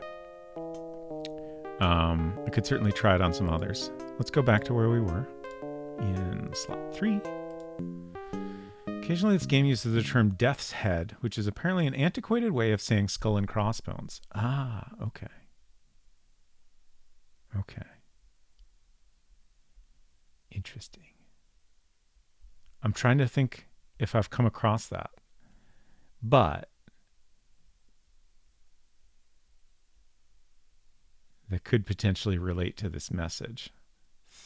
3 dead could be 3 skulls. 3 dead. 3 skulls weigh 2 skulls, and 5 dead. 5 skulls, 2 skulls. I still don't like...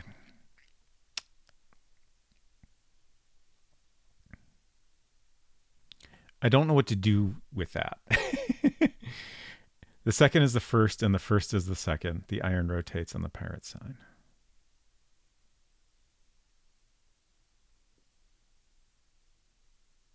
Like the last part suggests we need to turn something, right?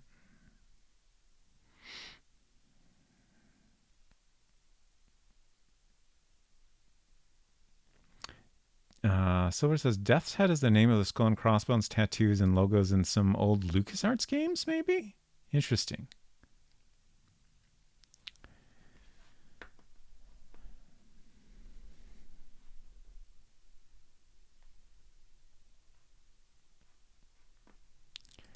So then another thing is...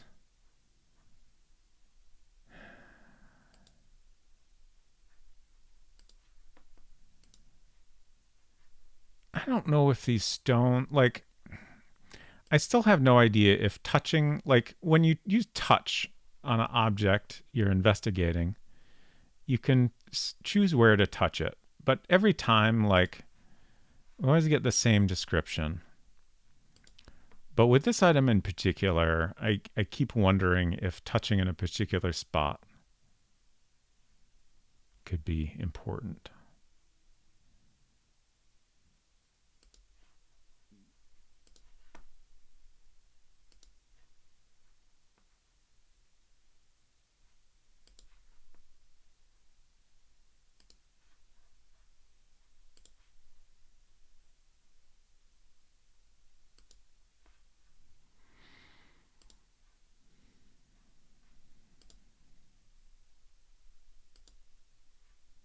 Putting yourself out for nothing.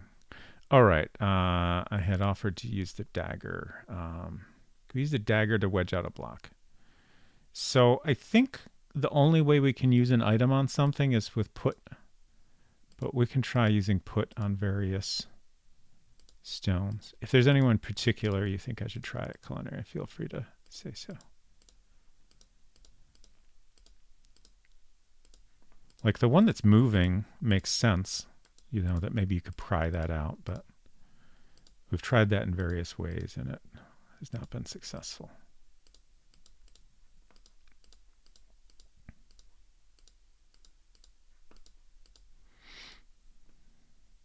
Think that medallion is the death's head? Yeah.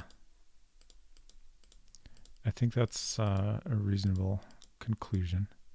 I've also got a skull and crossbones on the stone, which is why I grabbed that. Is what that looks like. I'm not sure how big this object is. We find it in Marie's fish tank. My assumption is it's not particularly large, but I don't know if it's like a tiny little thing or like, I don't know, like a, I don't know, I'm trying to think of something like something that would fit in the palm of your hand, like larger like that. Looks like a keystone. I wish I could figure out what to do with it.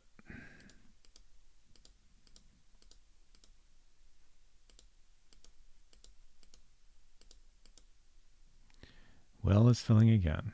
Holds fingers apart. It's about so big. Oh? Did you have a thought, Culinary?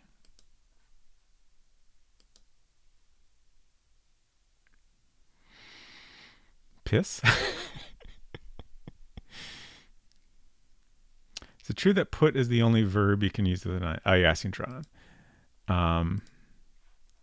Like,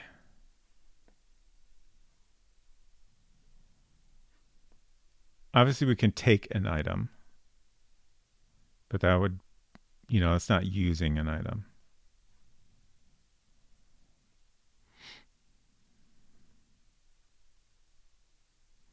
If it's that small, it can't bear any significant load, so it can't be a keystone in that case.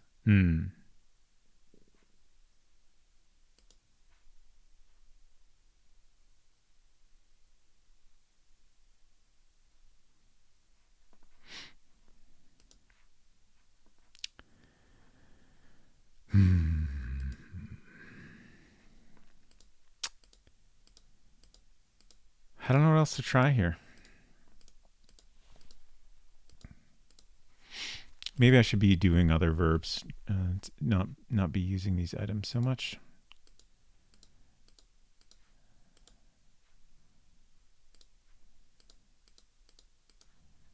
I've tried searching this skull, right? Yeah.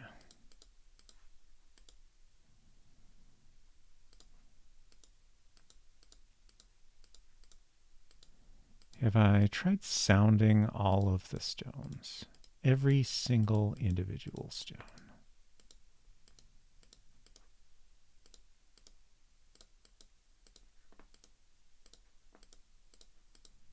I will do it.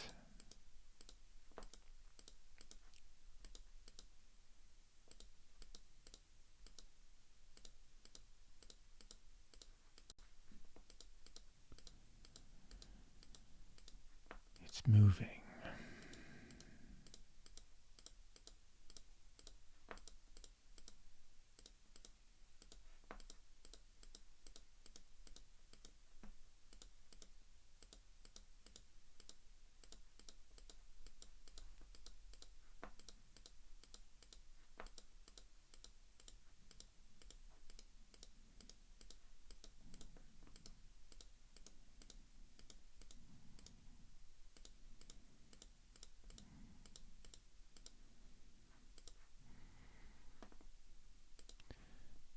So let's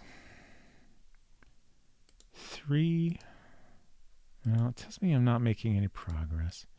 2, 5, 2.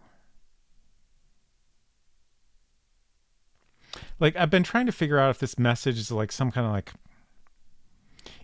it reads to me like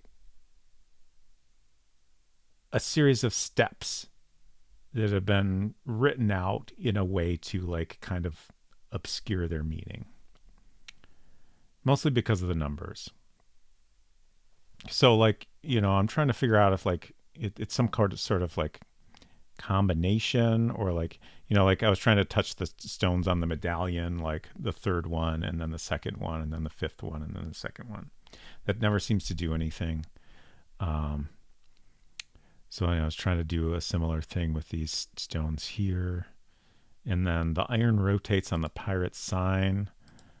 I don't know, like, if this has anything to do with this location. I don't know what that could mean exactly. But like, iron bars? Do I need to insert something iron into here? Is there...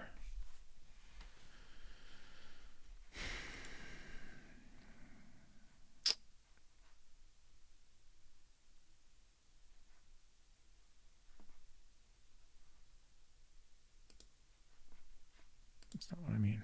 Drop off. I'm trying to refresh my memory on what this medallion is made of, or if the game will tell me at all.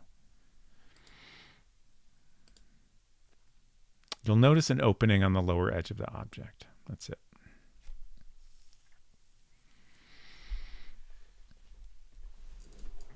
Yeah, I've tried turning and pushing the iron bars.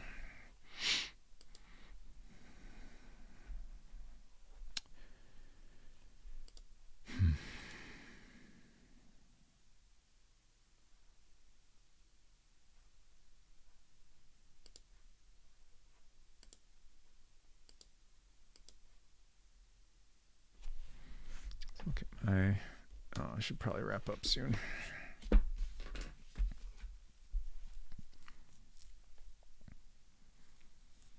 Just looking at my list of all the items in the game here.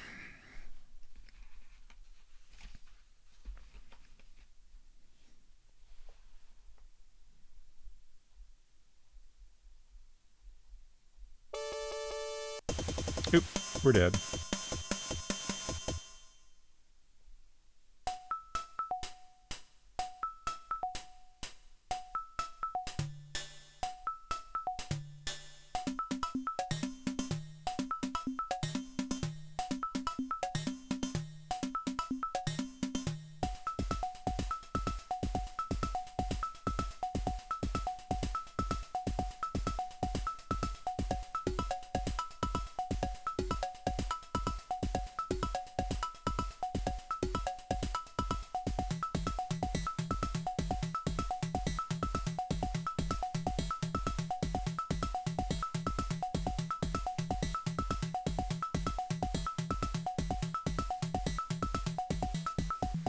Yeah, I don't know. I got nothing.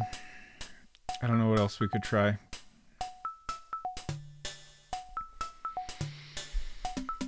Good night, Silver. Thanks for hanging out. Sleep well.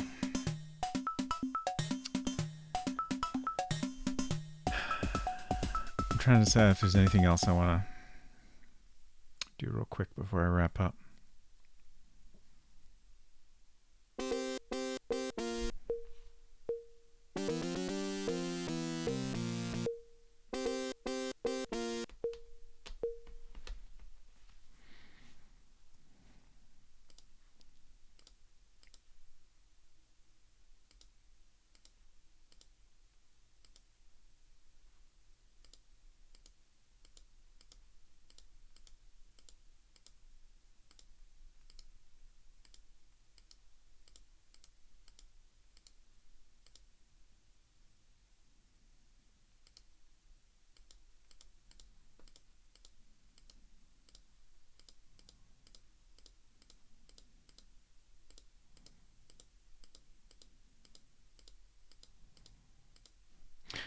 I kept coming back to this one and pushing it because I was like, well, maybe there's like an order here. Like maybe I push this one, and then if I push the correct next one, it will tell me that that one's moving.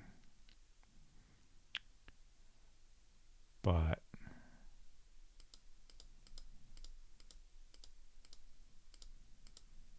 I mean, I guess I can...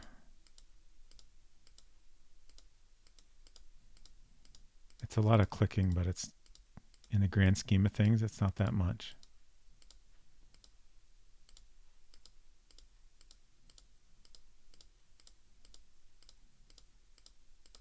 And if I get another one that moves with this process, then at least I've learned something and we can figure out what is the secret to this.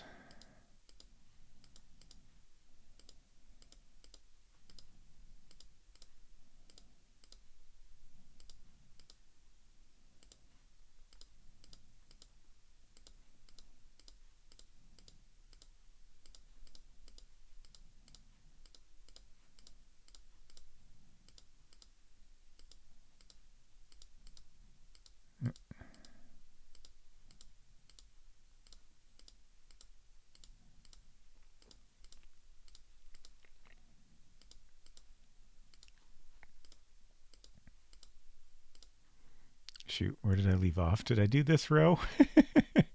I think I did. I'm pretty sure I did. I don't think this is getting me anywhere.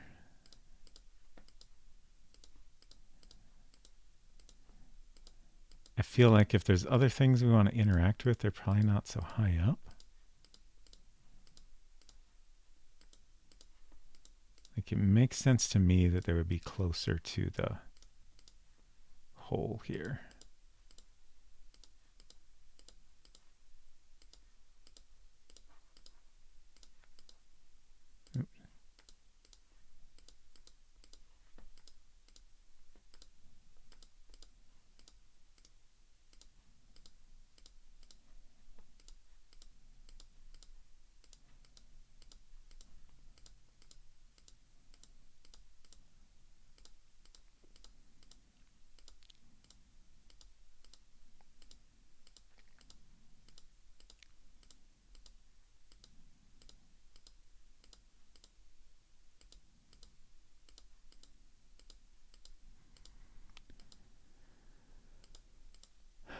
Also, man, I really wish I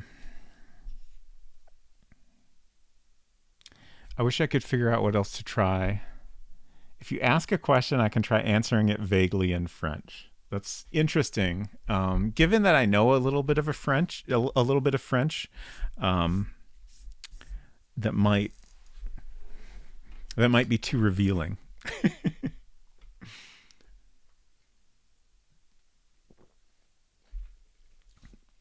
Although I suppose if it's also vague, that helps. I also can't think of any questions to ask.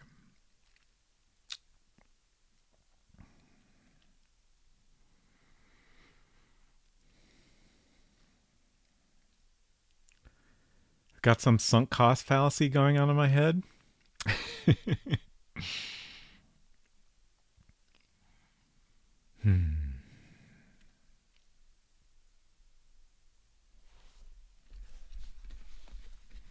I don't know what else to try here. My brain's wandering back to the encoded message briefly here. Let's spend a little bit more time thinking about this before I wrap up. So, like, I feel confident that this is the correct board to be using. Maybe that's wrong, but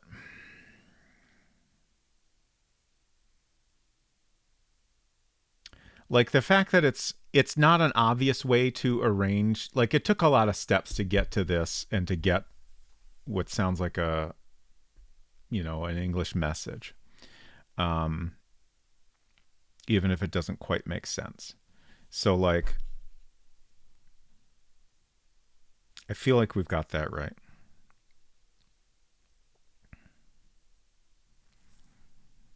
But then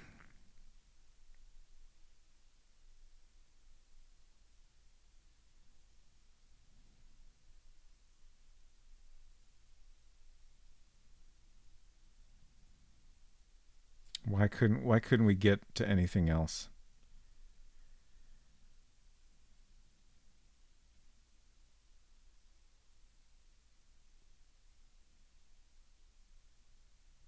Like all the other ones are just like so far from anything resembling a coherent message.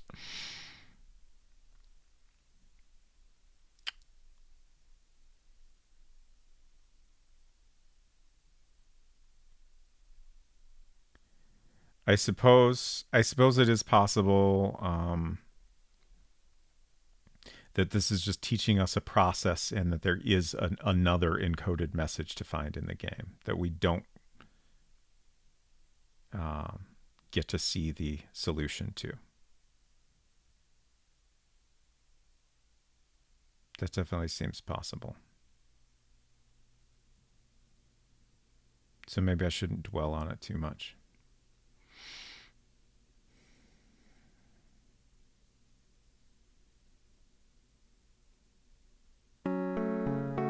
Taco Adventure, hello. Welcome, y'all. Hope you had a good stream. Danganronpa, nice. Hope you had a good time playing that. We are struggling our way through Maupiti Island. We're at the bottom of a well at the moment. We'll probably drown soon. It is a detective mystery game from 1990, 1991, and it is extremely difficult. This is what, my 16th stream of it? 17th. Oh, God. We made some exciting progress tonight. Let's see. Just to give you all a little bit of an idea of what went into this.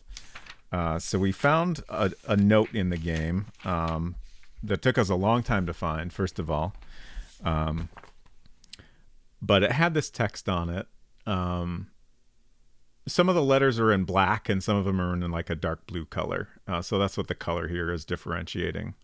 And then at one point in the game, it has this message, "We wait the boat," written below it. So I spent a lot of time trying to figure out like what sort of encoding is happening here. And finally last week, we found a book that had a bunch of chess matches in it. So I spent like a good couple of hours at the beginning of stream writing all this stuff down and like trying to turn the message into a chessboard grid and then like match up the chess moves with the letters in the grid. And finally I figured out how to get "We wait the boat" out of the grid using a set of chess moves. I don't know if that is the correct encoded message. My assumption was that that was an incorrect translation of the message, but I couldn't figure out any way to get another message out of it. But at least it felt a little reassuring that we figured out a complex process to get to that particular message. Perhaps in another few weeks we'll be able to make further progress with that.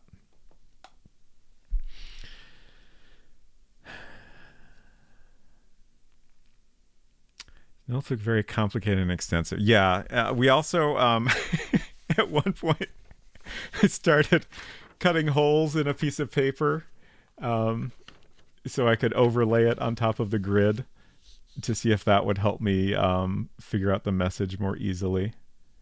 And actually, I never did that with this grid, but this does reveal the message. But again, I don't know if that's I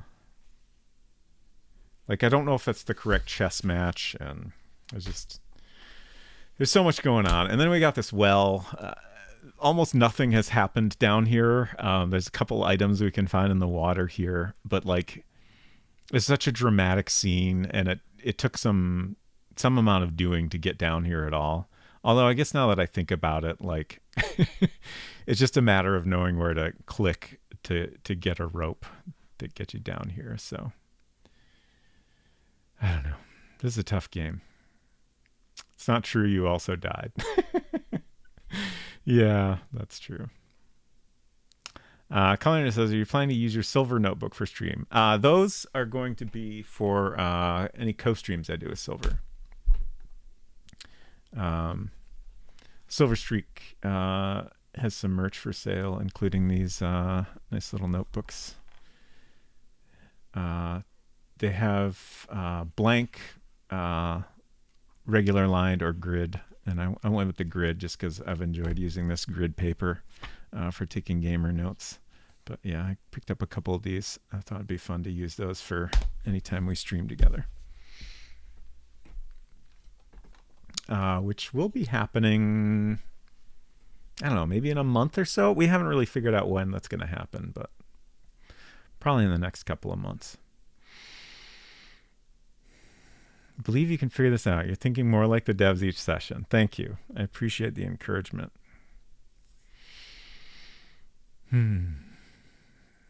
But I guess we'll call it a night. Sorry for ending right after the raid, but it is getting late here, and this is usually about the time I wrap up. I would like to go longer, but I don't know what else to do. So we'll find someone that we can pass y'all along to. Oh, and I'm also dying while I open twitch.tv.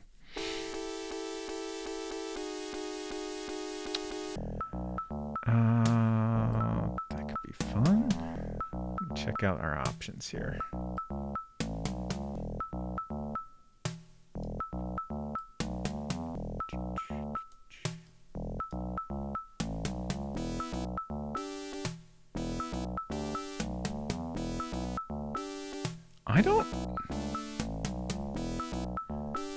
Is this different death music than normal?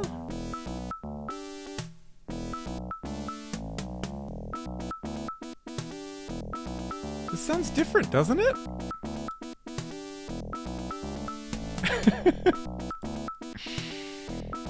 Hasn't it always been the same music? I'm just checking out what some folks are up to real quick here. And then we'll settle on a raid.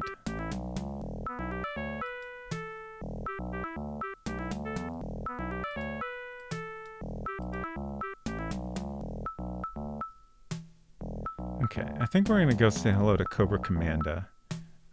She is doing a 3-year streamiversary party, which sounds great.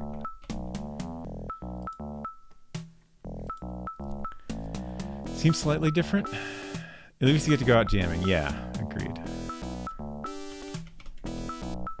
I accidentally typed rad. That's not, I don't think that's a Twitch command. Let's try raid instead. Thank you all for hanging out. I appreciate you all very much. Man, I'm so lost in my gamer thoughts. Schedule is going to continue as usual. We'll be wrapping up Zork on Friday. I'm making the bold claim. We only have 3 treasures to get, so we're super close. And a week from today, we will continue Maupiti Island. And we will not be wrapping that up next time. But hopefully we'll make some additional progress. Honestly, we've been making good progress every week, so I'm pretty happy with that. Thanks again for hanging out. I hope you have a good rest of your week. Please take care of yourselves, and we'll see you around.